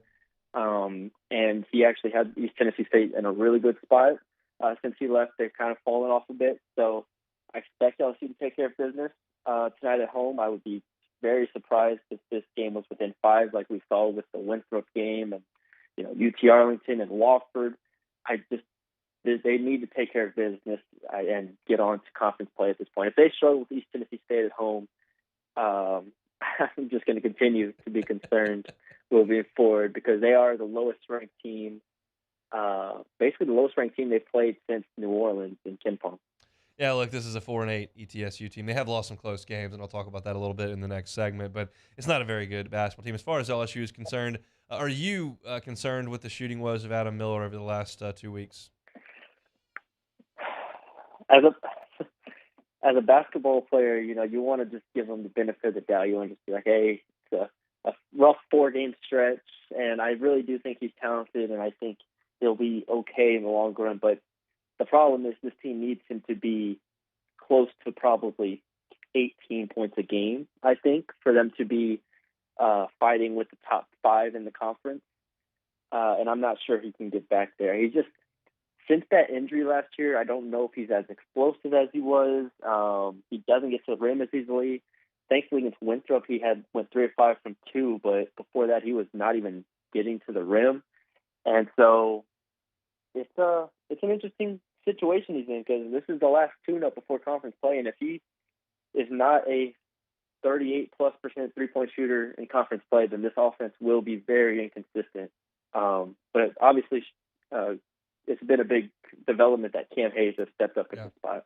Do we think the rotation's pretty well set at about 8? I mean, that's what he said he wanted to get to, and I think at this point now with conference play on the horizon, you imagine they're pretty close. Yeah, I think so. I think you're going to see him continue to probably trim down the roster even.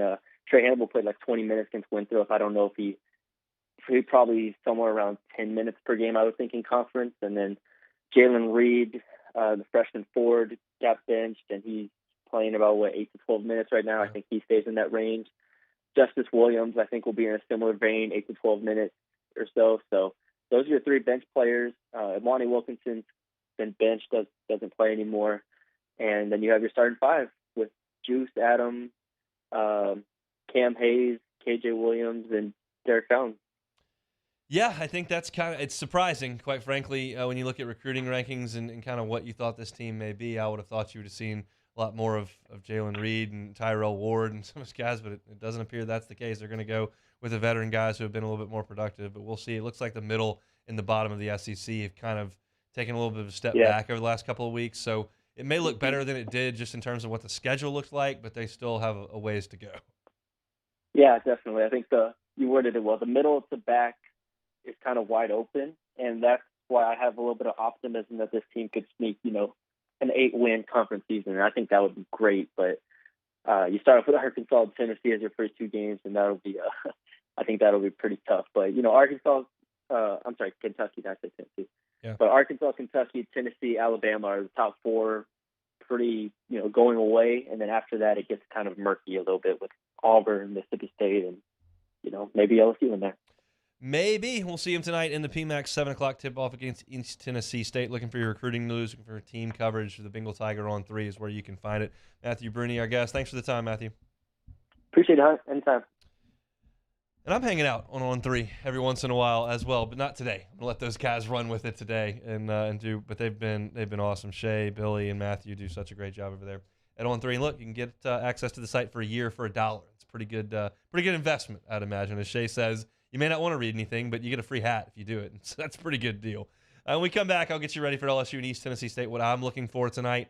And then we'll have JD PicKell of On 3 Sports with us at 2:30, time to talk National Signing Day from a national perspective. So don't go anywhere. It's 104.5 ESPN Baton Rouge. Hunt Palmer on 104.5 ESPN Baton Rouge. Santa Barkley is back, and this year he's given new FanDuel customers exactly what you asked for. Unwrap the gift of a no-sweat first bet up to $2,500 back in free bets when you sign up with the promo code 1045 ESPN. That is $2,500 back if your first bet doesn't win. Now's the perfect time to give FanDuel a shot. The app's easy to use.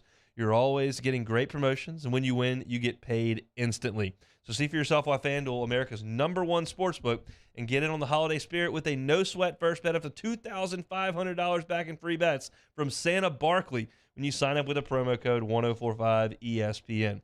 Must be 21 and present in Louisiana. First online real money wager only. Refund issues and no withdrawable free bets. Expires in 14 days. Restrictions apply. See terms at sportsbook.fanduel.com. Gambling problem? Call 1-877-770-STOP. In times of need, get a full list of phone numbers, websites, and other important emergency information on the Demco Stormwatch page at 1045ESPN.com. There it is, the extra mile, on the border of expected and extraordinary for those willing to go further, like vans customized for work or play, with safety and tech to keep you connected. Supported by a 5-star sales, service, and finance team, and backed by the 1-star you know. So go the extra mile. It's never crowded, because so few have what it takes to go there. Mercedes-Benz Vans. My My dad just really enjoyed his life, and he enjoyed smoking cigars and thought he was invincible. My stepdad quit smoking, and he really felt like he was in the clear. Sorry. I wish they would have been screened annually. It's not just you affect, it's your entire family. For more information on Ochsner's free smoking cessation program and to see if you qualify for early lung screenings, visit ochsner.org/quit. Service Mastery Elite create clean, disinfected work environments. As a local business, we take pride in serving the New Orleans and Baton Rouge areas. Our cleaning protocols follow CDC and OSHA standards for healthcare settings, offices, senior living, restaurants, and industrial plants. Contact Service Mastery Elite to get your operation ready for reopening with germ disinfection cleaning. Service Mastery Elite, the trusted choice in professional cleaning since 1996. It's no secret. The best oysters in Baton Rouge are at Jolie Pearl Oyster Bar. Enjoy mouth-watering South Louisiana flavor and oysters from all over the country. And don't forget our nightly drink specials.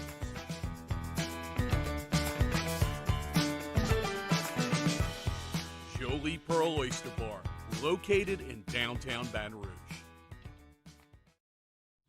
Eli's always been into grilling. It took us a while to see it, but the signs were there. What are you doing, Eli? I knew grilling was my thing.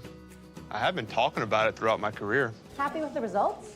I am. Got the new grill from barbecueguys.com. It performed great. My advice, as I always told my boys, do more of what you're born to do. Barbecue Guys, for those who were born to grill. You want cheese on your burger, Pops? I'll take a little cheese. Crime has serious consequences, but anyone can make a mistake. If you find yourself in trouble with the law, know that you have rights, and it's okay to demand them. The law offices of O.C. Brown are here to protect you and your rights. Felony or misdemeanor, DUI or drug charge. No matter what crime you're accused of, you still have rights. Let the law offices of O.C. Brown uphold them. Call 225-343-1111. Your law firm. Matt Moscona inviting you to join us for Wednesday's Hump Day AFR, presented by Pluckers. It's National Signing Day. We'll get you up to date on all the players the Tigers inked, and we'll hear from Brian Kelly. Join us 3 to 6, 104.5 ESPN Baton Rouge.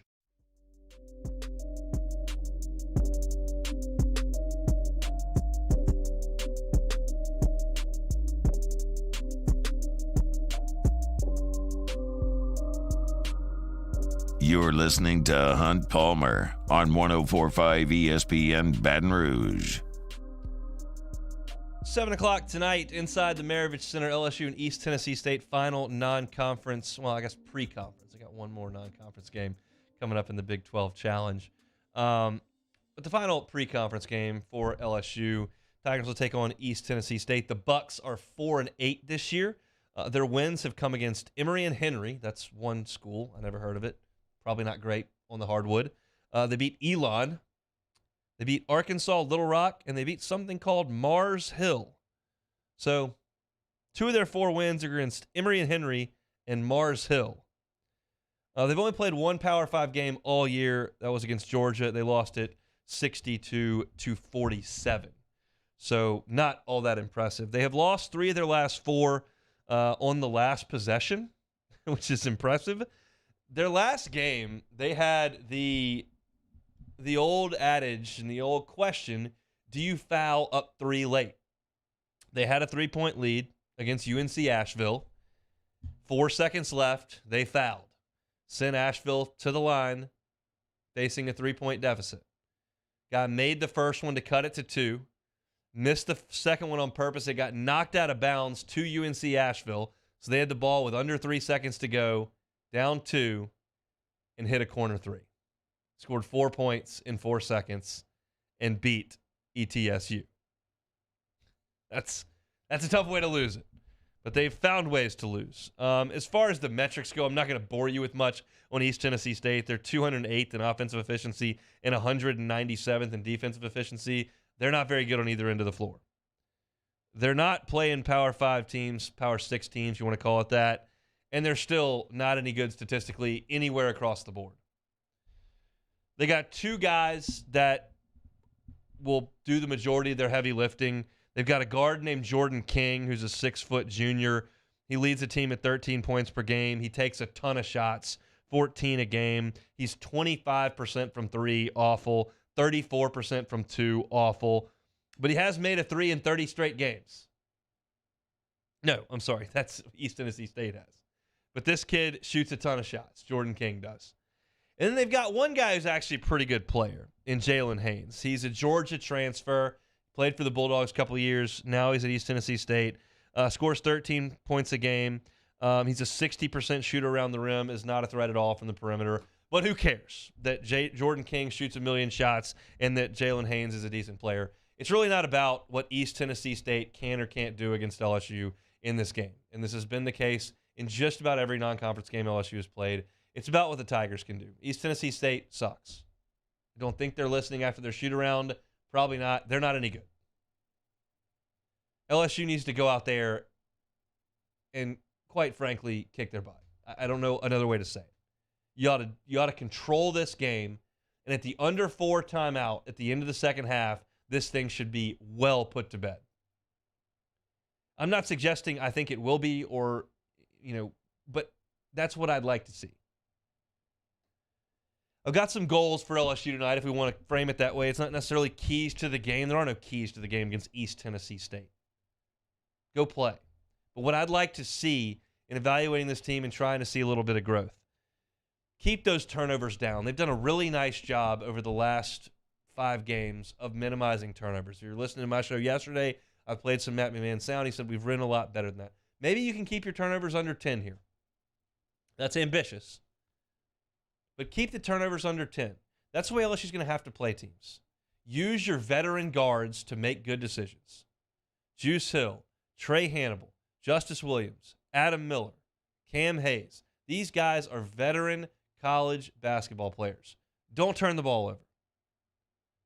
There's no reason for the bigs to turn the ball over in this game. ETSU doesn't have anybody that's going to play over 6'8".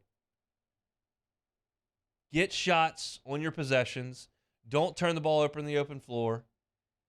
And minimize your turnovers. Get Miller some good looks. That's another goal for me in this game. I hope he makes them, but no forces from him. Let's try to get some good looks for him. Matt McMahon talked about that on his coach's show on Monday. Get him off some pin down screens, coming around corners. Run him off some high ball screens. See if you can get him moving downhill to attack the rim at times. If guys penetrate and there's help, kick it out to Miller. They got to get him rolling. As Matthew Bruni from On 3 told us in the last segment, if he's going to be a 9 or 10 point a game guy, LSU's offense is in a world of hurt. You can't count on 21 from Fountain, 24 from Hayes, 35 from KJ. It's got to come together a little bit, and Miller needs to push for 14, 15, 17 points per game. I don't know if it's realistic or not because he's kind of been a one-trick pony with the three-point shot, and when it went away, his scoring went away. But get him some good looks in this game. And then the last goal, as I mentioned earlier, when the horn sounds at the under 4 timeout in the second half, this thing should be cooked. There is no reason why LSU should be in a tight game with East Tennessee State at the end of this game. They were with Wofford. They were with Winthrop. They were with some of the lesser teams on this schedule. I know. UTA. Not tonight. There's nothing to look forward to. It's Christmas. Nobody's banged up. You got Justice Williams back. It's not a back-to-back where you could be tired. There's been no travel. It's not a really good team. There's nothing in this game that should indicate that LSU would be up against it late. Do it one time going into conference. Blow this team out by 27 points. That should be the goal tonight. I don't think Matt McMahon can necessarily coach it that way. I don't know that I would either. But there's no impediment here to a blowout. Georgia held these guys to 47. Georgia's terrible. by SEC standards. come out there, defend, take care of the basketball, get Miller some shots, and let's get on down the road and get into conference play. All I hear about when we talk LSU basketball is, God, I'm ready for conference play. Why do we have to watch these games? Who do they got next? Never heard of them. It's time to crank it into high gear after Christmas, but first, a 7 o'clock tip-off inside the PMAC tonight. If you're in town looking for something to do, head on over there. Students are gone, so the environment is not great. If they could get some more people in there to support a 10-1 team, I think that would be cool. I generally plead for that. I'm an unabashed homer, and I want for these guys to have an enjoyable experience playing basketball at LSU. And when you got 2,200 people in there, it's a little sleepy. That's probably what's going to be the case tonight, as everybody starts to get ready for traveling and for the holidays, and students aren't here. Just is the way it is. But last chance to get out of the house before the polar vortex or the Arctic blast comes through. So tonight, 7 o'clock tip, LSU and East Tennessee State. You can listen on our sister station, Eagle 98.1. They'll have the pregame show at 6:30. It'll be Chris Blair and John Brady on the call. Also, if you're looking for something to do this afternoon, maybe you're out running around doing some Christmas shopping, you can find me and you can find Scott Robb from Eagle 98.1 over at Twin Peaks on Seagan. We're kicking off our Bowl Pick'em. If you want to get involved with the Bowl Pick'em, go to 1045ESPN.com and sign up. We are fired up to launch that thanks to our sponsor, Twin Peaks, and we'll be out there hanging out. We'll have some cold drinks. We'll have some sports on TV. We'll just be enjoying the afternoon, as it were, over there at Twin Peaks on Seagan from 4 o'clock to 6 o'clock today. So we look forward to seeing y'all out there. All right, let's take another time out. When we come back, JD PicKell of On3 Sports. What the heck is going on in Gainesville, Florida? What the heck is going on in Eugene, Oregon? What the heck is going on all over the place? We'll talk about that with JD, as he's done a long national show talking recruiting for On3 Sports. Looking forward to our conversation with JD next on the Hunt Palmer Show. Hunt Palmer on 104.5 ESPN Baton Rouge. Love telling you about One Bath and Closets. Not a great time to move right now, is it? Rates aren't great. Not a great time to up and move the crew. But that doesn't mean you can't improve your living situation, specifically with your bathrooms and your closets. We spend a lot of time in the bathroom. We spend a lot of time digging through closets. Let David Duvall and his team do what they've been doing for 3 decades, redesigning and remodeling bathrooms and closets. Maybe you need a full-fledged renovation. They can do that. They're licensed contractors. They're a one-stop shop for your bathroom needs. Maybe it's as simple as a tub-to-shower conversion. You rip that tub out, throw a gorgeous glass walk-in shower in there, changes the way that bathroom looks and functions. Maybe your closet's a mess. You got sport coats or shoes everywhere, or you're sharing closet space and there's just not enough. Let David Duvall and his crew come in there. They will start the process with a questionnaire. What do you have? How much space? What do you need? Okay, let's put together a customized solution for you. They'll come up with a unit to install in your home, and that's all you'll pay for. Not the ripping out of the old unit, not the installation of the new unit. You're just going to pay for the unit. That's what he's willing to do if you tell him that Hunt Palmer and 104.5 ESPN sent you to One Bath and Closets. Go to the website, onebathandclosets.com. See what they can do for you. One Bath and Closets at onebathandclosets.com. Our listeners fire off their opinions on the jimsfirearms.net hotline at 499-1045. Keep listening for your next chance to shoot us your thoughts with the jimsfirearms.net hotline on 104.5 ESPN Baton Rouge.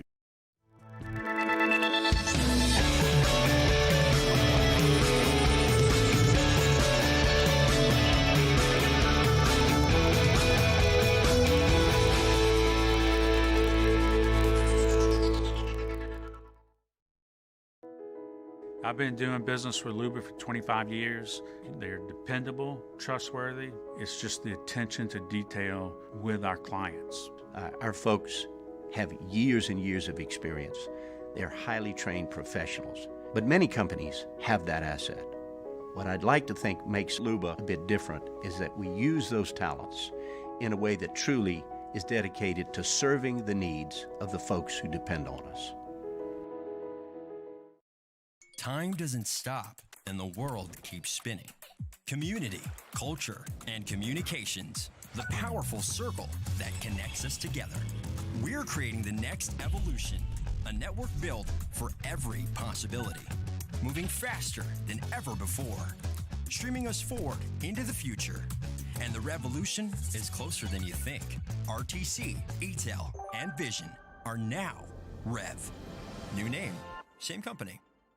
Gulf Coast Office Products is a nationally recognized Savin office equipment dealer based right here in Louisiana. Over 100 employees strong, Gulf Coast has the boots on the ground to support all vertical markets from education, engineering, legal, and finance. With the latest in office technology from desktop to production segment units, Gulf Coast and Savin have the perfect fit for you. Call 225-756-2644. That's 756-2644 for Gulf Coast Office Products. Louisiana. It's a place defined by culture, by pride, by passion, by people who do more than love this place. They celebrate it, elevate it, champion it. They are the individuals who embody what makes Louisiana great.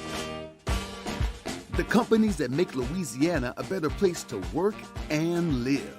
The nonprofits leading transformational change in our communities. Champions of Louisiana are all around us, and LWCC is proud to celebrate them because we've always been Louisiana loyal, supporting the workers, the innovators, the change agents of this great place we call home. Who are the champions around you? Together, we can share their stories. Together, we can help our home state thrive. Together, we are Louisiana loyal. Always.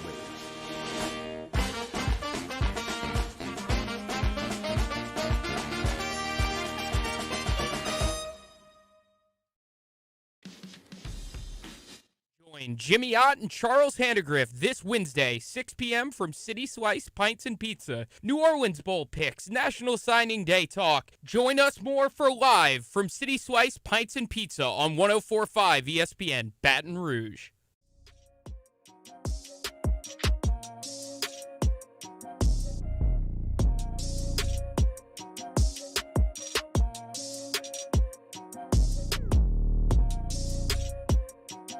This is Hunt Palmer on 104.5 ESPN Baton Rouge. Little programming note. I told you back in the last segment that we'd have LSU basketball on Eagle 98.1 tonight for that 7 o'clock game against East Tennessee State. Not true. We will have it for you, but Brian Kelly's show tonight, the last one of the year, previewing the bowl game and obviously talking about National Signing Day from TJ Ribbs tonight. That will be on Eagle 98.1 at 7 o'clock. That means that the basketball moved over to 100.7 the Tigers. So if you want to hear from Brian Kelly on football tonight, whether it be the Purdue game or the signing class, Eagle 98.1 at 7. You want Tigers basketball, you can catch that on 100.7 the Tiger. Let's go out to the Jim's Firearm Nut hotline. JD PicKell of On 3 Sports joins us each and every Wednesday, but had a little bit of work to do earlier today, so we bumped him back a little bit. JD, thanks for being flexible with us. How are you? Man, I appreciate you making some time for me. I'm sorry I had to push it back on y'all, but National Signing Day is here, the beautiful thing that it is. Glad to be on with y'all. Y'all got some new theme music, or is this just the hour that y'all switch it up with? Because this is a new theme music. I was kind of bouncing to it before y'all brought me on here tonight. You're not usually in the 2 o'clock hour. You're more of a 1 o'clock hour kind of guy. So we maybe liven it up a bit as the day comes to a close. Fresh. Okay. Look, I want to talk a little bit nationally with you because you've been covering this thing nationally, but I do want to start with LSU, obviously. Your thoughts on Brian Kelly bringing in what right now is a top 7 class on 3 in his first full year here in Baton Rouge? I mean, I truly think it's a statement because the conversation when he got the job was, okay, now you have no more excuses, right? The whole thing around Notre Dame, and I don't have what I need to succeed. I don't have what Kirby has. I don't have what Saban has. It was, all right, well, now you got everything you need. You have an absolute Ferrari in terms of resources, and for him to knock it out of the park, one, on the field to get into the SEC title game in his first year in Baton Rouge, and also to round up a top 10, like you said, top 7 class if the chalk holds. I mean, that's absolutely huge, and it is crucial that they're doing it in state, too. A lot of big-time guys, whether it be Shelton Sampson, I think Neville Gallimore. I mean, they've got a lot of big-time guys that are in their backyard, and so keeping top talent home is one of the key ingredients to making LSU back to where they expect to be, and that's hoisting some hardware here in January. All right, let's talk a little bit nationally. I want to start with Oregon. Of course, everybody knows at this point that LSU had a long-time commitment who made his way up to Oregon, and Coach Dan Lanning a little bit earlier today. But that was kind of expected at this point as far as LSU goes. But that happened to a number of people. It wasn't just Dale and Austin that made his way up to Eugene. Dan Lanning kind of loaded up. Kirby's not going to have anybody on his staff that doesn't love recruiting, but we also know that Phil Knight is up there as well. Do you expect Oregon in the Dan Lanning area to be a real force in the recruiting trail? I mean, it's unbelievable. I think NIL has opened up a whole new possibility for the good folks in Eugene. And like you said, Dan Lanning coming from that Kirby Smart coaching tree, he knows what it is, how you build a program, not a program, but how you build a program as you go out and you start recruiting. And I mean, by the time I was in the Chick-fil-A drive-thru line this morning getting some breakfast, they were at the 14th spot in terms of the on-3 consensus team recruiting rankings. By the time we got off air, they were up at the 6th spot. They flipped off the Novosad from former Baylor commit, obviously, like you mentioned, Dalen Austin, and Peyton Bowen, who he was committed on paper to Notre Dame, but still had to make, quote, a final decision, and they landed him in the secondary as well. I mean, Mateo Uyunglele, who is the brother of DJ Uyunglele, he's a stud defensive lineman, and so the Ducks have just piled it on here today on National Signing Day, the early signing period, and I think it's absolutely crucial for them as they're going to continue to build that thing to be. I think, honestly, Dan Lanning's hope would be to make that like an SEC structured team in terms of the trenches and development out there on the West Coast, which, given the nature of the Pac-12, that would make Oregon a force and a routine college football playoff participant. On the other side of the coin, it doesn't appear things went perfectly today in Gainesville. They rarely do. But your thoughts on two-pronged here. 6-6. I'm going to throw the Vegas Bowl out. Sorry, Oregon State. That didn't really count for far. But I mean, the first year for Billy Napier and Gainesville. I think the frustration is you can excuse what's on the field as long as you have some optimism around the future. And not to say they're not optimistic, but they didn't bring Billy Napier to Gainesville to land number 10 ranked class. Now, to be fair, there's a lot of programs around the country that would give their entire special teams unit to have a top 10 class. But Florida's not one of those, and that's by nature of who they have around them. I mean, Georgia, you got to compete with them. Got to compete with Alabama. Got to compete with LSU. And so to finish behind those programs in the recruiting rankings, you're saying, okay, not only is the gap existing on the field, but you're not making it up in terms of getting the top talent. And so while 6-6 is disappointing, that's not the concerning thing. The concerning thing is what's going to happen in the future if you keep finishing behind who your competitors are. And by the way, Texas is a top 10 class, and they're coming to the SEC here pretty soon. So for Florida, the concern isn't so much the field for me right now. The concern is what they haven't been able to acquire on the recruiting trail. And then I don't want to knock Graham Mertz too much, but when you have Devin Leary out there at the one point in time, you had Grayson McCall out there, and looks like they got their guy in the transfer portal with Graham Mertz, and maybe it works out, but it feels like there were some better options available. So, we'll see, but I think you're not overwhelmingly encouraged if you're a Gator fan today. Over the last 2 days, I've gone over my relationship with the recruiting game over the last 15 years, from my high school to college to young professional to now doing this radio show.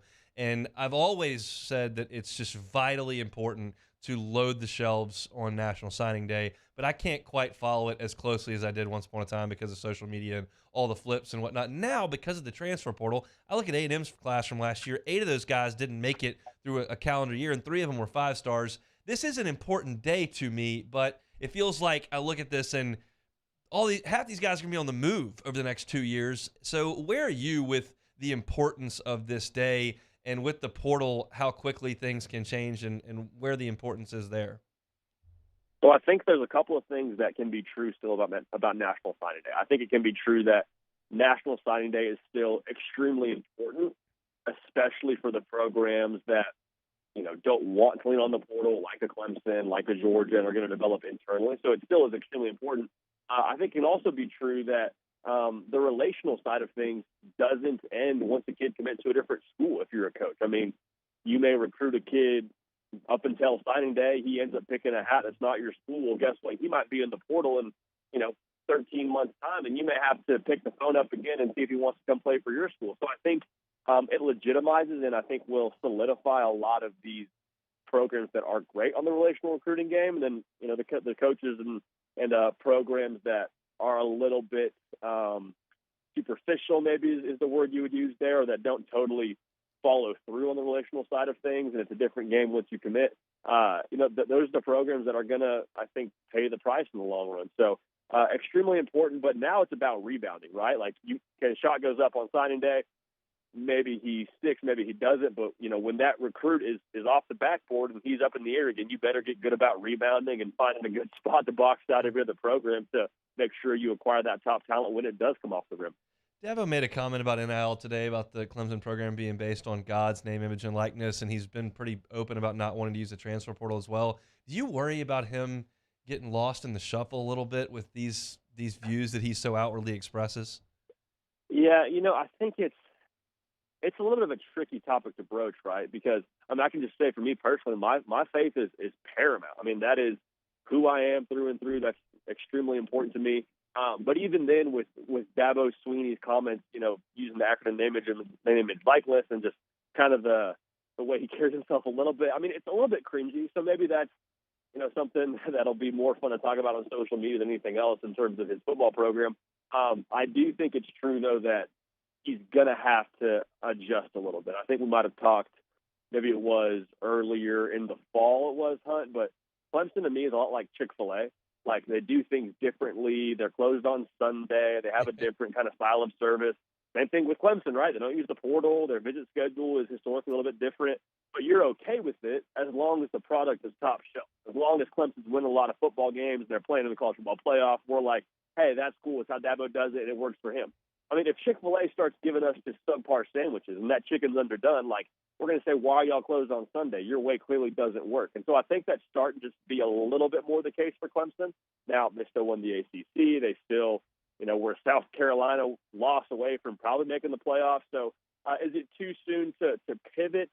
I don't know, but I do think he's going to eventually see that there's a way to still maintain culture but be surgical in the portal. Any other storylines nationally, good or bad, that garnered a lot of y'all's time on 3 today? Man, Cormani McClain, big-time recruit, 5-star cornerback out of Lakeland, Florida, was committed to Miami. A lot of people thought he was going to commit to Florida when he gave his verbal. Has not signed. His mom tweeted out he's not going to sign today. And then, lo and behold, Coach Prime is reportedly in contact, so keep an eye on that one as, Coach Prime is going to be a factor in a lot of these kids' recruitment the longer they stay unsigned. So that one's a little bit of an eyebrow raiser with him being a big-time prospect. But outside of that, man, it's still pushing on through the rest of the day. Obviously, a lot of these kids still putting pen to paper, but, truly like the Christmas for college football recruiting and the future of the sport signing today. A lot of fun. I can't swear I have this exactly right, but that reminds me. Remember Alex Collins, the running back from Arkansas, and who ended up in the NFL? But he was a 5-star recruit out of the state of Florida, and he wanted to go to Arkansas. And I believe his mom took his national letter of intent and left the school and wouldn't let him sign it. I seem to recall that happened. It got done for Brett Bielema and company at Arkansas, but that's what that reminds me of a mom being like, "All right, hold on now. We're gonna reevaluate the situation here." Only college football. Who was it whose own mom walked out of their signing day ceremony? Was it Copeland? A couple years ago. We remember here that Landon Collins' mom wasn't excited when he committed to Alabama. She wanted him at LSU. It's amazing. So it just is what it is. Only college football. That's exactly right. Y'all do a great job at On3 Sports. JD PicKell, host of the Hard Count on On3 Sports YouTube page. Check him out. Join us each and every Wednesday. Thanks, man. Appreciate you, brother. Have a great one. You too. That is JD PicKell talking some national recruiting. Those guys are all over it over there at On3 Sports. We'll take a time out, come back, and finish things up. We've got Take It or Leave It, and we'll get on down the road on a Wednesday. This is On Palmer. In times of need, get a full list of phone numbers, websites, and other important emergency information on the Demco Stormwatch page at 1045ESPN.com. Hi, I'm Brandon Landry, founder and CEO of Walk. Hi, my name is Dr. Craig Green. This is Ryan Terrio with HUDCORoofing.com. Hey, it's Matt Moscona. No matter how big your commercial roofing job, HUDCO can help. My patients come to me because they trust that I can get the job done at a high level. Ryan Terrio and Richard Tilley have the same level of trust when it comes to roofing. If you have a roofing issue, call HUDCO Roofing. Give us a call, 364-1007, and we'll come to your house and give you a free inspection. There it is, the extra mile, on the border of expected and extraordinary, for those willing to go further, like vans customized for work or play, with safety and tech to keep you connected, supported by a 5-star sales, service, and finance team, and backed by the 1-star you know. So go the extra mile. It's never crowded because so few have what it takes to go there. Mercedes-Benz Vans. I've been doing business with Luba for 25 years. They're dependable, trustworthy. It's just the attention to detail with our clients. Our folks have years and years of experience. They're highly trained professionals, but many companies have that asset. What I'd like to think makes Luba a bit different is that we use those talents in a way that truly is dedicated to serving the needs of the folks who depend on us. Oh, hey, what's up? It's Big V and Bubba, 100.7 The Tiger Morning Show. We'd love for you to join us every weekday, 4 a.m. till 9 a.m. Yeah, everything you want in a show. Country music. We got laughs. We got celebrity in-studio guests. We just need you. Join us every weekday morning, 4 a.m. to 9 a.m., right where it all started. That's right. Louisiana's country station, 100.7 The Tiger. Service Mastery Elite create clean, disinfected work environments. As a local business, we take pride in serving the New Orleans and Baton Rouge areas. Our cleaning protocols follow CDC and OSHA standards for healthcare settings, offices, senior living, restaurants, and industrial plants. Contact Service Mastery Elite to get your operation ready for reopening with germ disinfection cleaning. Service Mastery Elite, the trusted choice in professional cleaning since 1996. It's no secret. The best oysters in Baton Rouge are at Jolie Pearl Oyster Bar. Enjoy mouth-watering South Louisiana flavor and oysters from all over the country. And don't forget our nightly drink specials.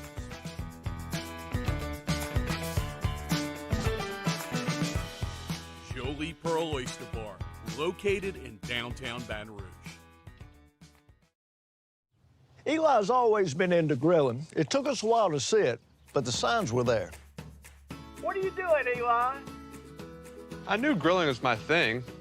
I have been talking about it throughout my career. Happy with the results? I am. Got the new grill from barbecueguys.com. It performed great.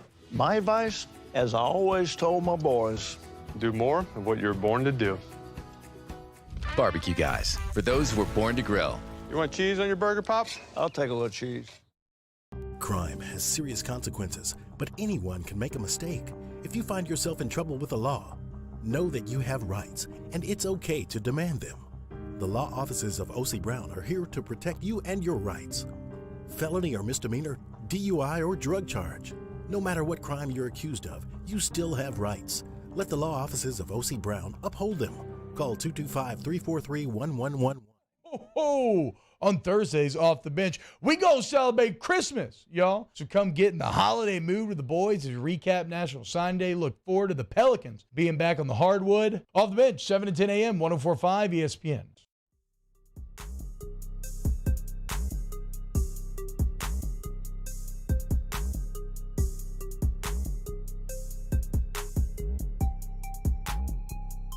You're listening to Hunt Palmer on 104.5 ESPN Baton Rouge.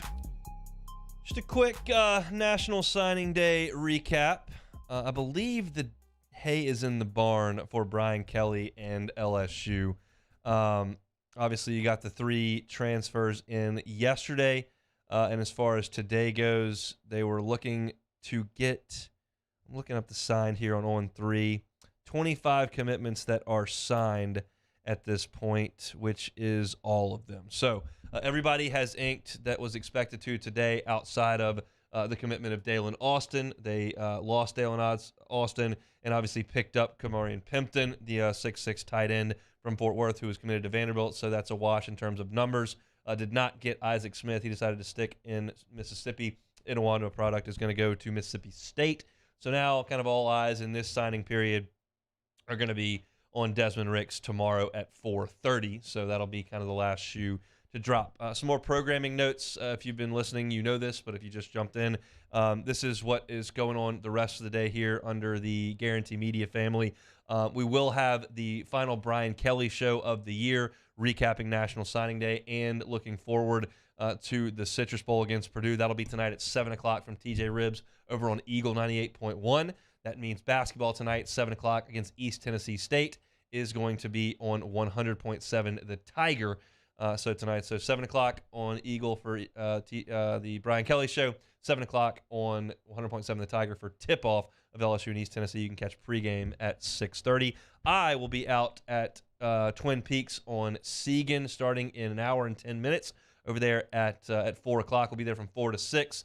Got some giveaways. We're launching our college football bowl pick'em. If you'd like to play the bowl pick'em, go over to 1045ESPN.com and sign up to get started. It'll be myself and Scott Robb hanging out at Twin Peaks tonight. But we can't do any of that before we do Take It or Leave It. All right, starting things off here. In the dark of night, the Mets swooped in and signed Carlos Correa to another mega deal while the Giants were uncomfortable with his physical. Steve Cohen is playing Monopoly with Major League Baseball. Take it or leave it. I'm going to take it. This is the most obscene payroll anyone has ever seen. He's $111 million in luxury tax spending right now. For those who aren't familiar with the luxury tax, you get up to it, and then once you pass it, you've got to start paying tax on what you spend. And there are different levels, and the top level is over 90%. And the Mets got to that level and then signed Justin Verlander and Carlos Correa. So essentially, they paid both of those guys twice. It's bananas. And the Giants, who were thought to be huge spenders this offseason, are stuck holding the bag because they waited. They signed Correa. They thought they didn't go after any other shortstops or any other guys.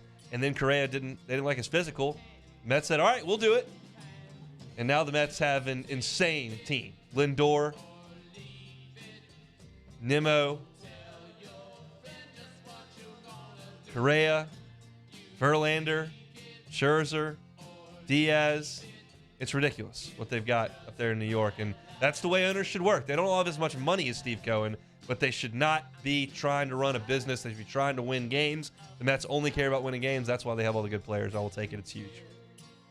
Argentina's World Cup champion soccer team returned home this weekend to parade crowds so large they were impassable by bus. So the players took helicopters. Helicopter parades are the way of the future. Take it or leave it. I'm going to leave this. It kind of feels like the Jetsons. Like if the Jetsons won some basketball championship, they'd have to fly around, and that's how they would do it. I'm not sure that's the best way to go about it. You look at some of the great parade moments. You got guys in trucks and on buses, and there's a lot of interaction with the fan. You're up there on a helicopter. Yeah, you can see them all, but they don't know who anybody is up there. I didn't see the actual helicopters, the video of it, but I know that there were so many people in Buenos Aires that they could not get down the streets. All right, well, we'll take it up. And they took it up. And I'm thrilled for their celebration. I just don't think we're going to be doing a lot of helicopter celebrations in the future. I think that was maybe a one-time deal. Dabo Sweeney says Clemson's program is indeed built on name, image, and likeness, but not how you think. It's built on God's name, image, and likeness. Take it or leave it. Okay, I'm going to leave this for one purpose. This has nothing to do with, faith at all. I don't mind Dabo talking about that in the least. But it feels to me more like a shot on name, image, and likeness. We're not going to pay attention to that much. We're going to talk about God's name, image, and likeness and not about opportunities for collegiate student athletes to capitalize on theirs. And it's fine if you think that way, and you can literally run a program without it. I just don't think you're going to win very much. So it just, to me, feels like a bad idea to be taking shots at NIL when it's what a lot of high-profile recruits, which Clemson is generally in on, pay attention to. I'm not suggesting it's all they care about, but it does matter. And if you're going to say, nah, we're talking about God's name, image, and likeness, when they ask you a question about NIL, that may not go very far. That's just my thoughts on it. So I would be careful with that if I was Dabo. All right, last one here. JT Daniels has decided Rice is his fourth college stop. Take it or leave it. So he's done L.A., big city, then went to Athens, great college town. Went up to Morgantown, a little bit of a different scene there in the Appalachians. And now he's going to Houston to play at Rice. I'm going to leave this. He played at West Virginia. I feel like he's a decent player. I guess if you just want to make certain you don't have to get into a competition, because we had to get in a competition at USC, had to get in a competition over there at Georgia, had to get in a competition at West Virginia, had coaching issues there. If you go to Rice, I'd be surprised if you couldn't win the quarterback job. I don't know that I know who Rice's quarterback is. In fact, I'll tell you, I don't know a person who's ever played quarterback for Rice, not one in program history. But I would think J.D. Daniels has a pretty good chance to start. So if all you care about is playing, get out there and give it a whirl. But I feel like you're talented enough to try to push the limits a little bit and maybe shoot a little bit higher than Rice over in Hustletown. But what do I know?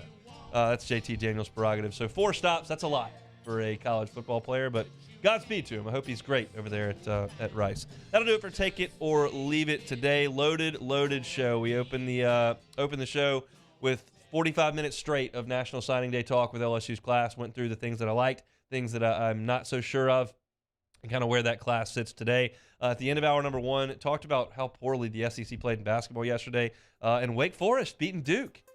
Nice win for LSU. Boost that resume. Wake goes and beats Duke. In the second hour, Matthew Bruni of On 3 talking about LSU signing class as well as some basketball for tonight. I previewed the East Tennessee State game at 2:15 and JD PicKell of On 3 Sports at 2:30 before we wrap things up with Take It or Leave It. I told you about my stop at Twin Peaks a little bit later. Basketball tonight. Jimmy Ott's Game Time 6 to 8. Matt's about to drive you home on AFR. See you tomorrow. 104.5 ESPN Baton Rouge. Every business is different,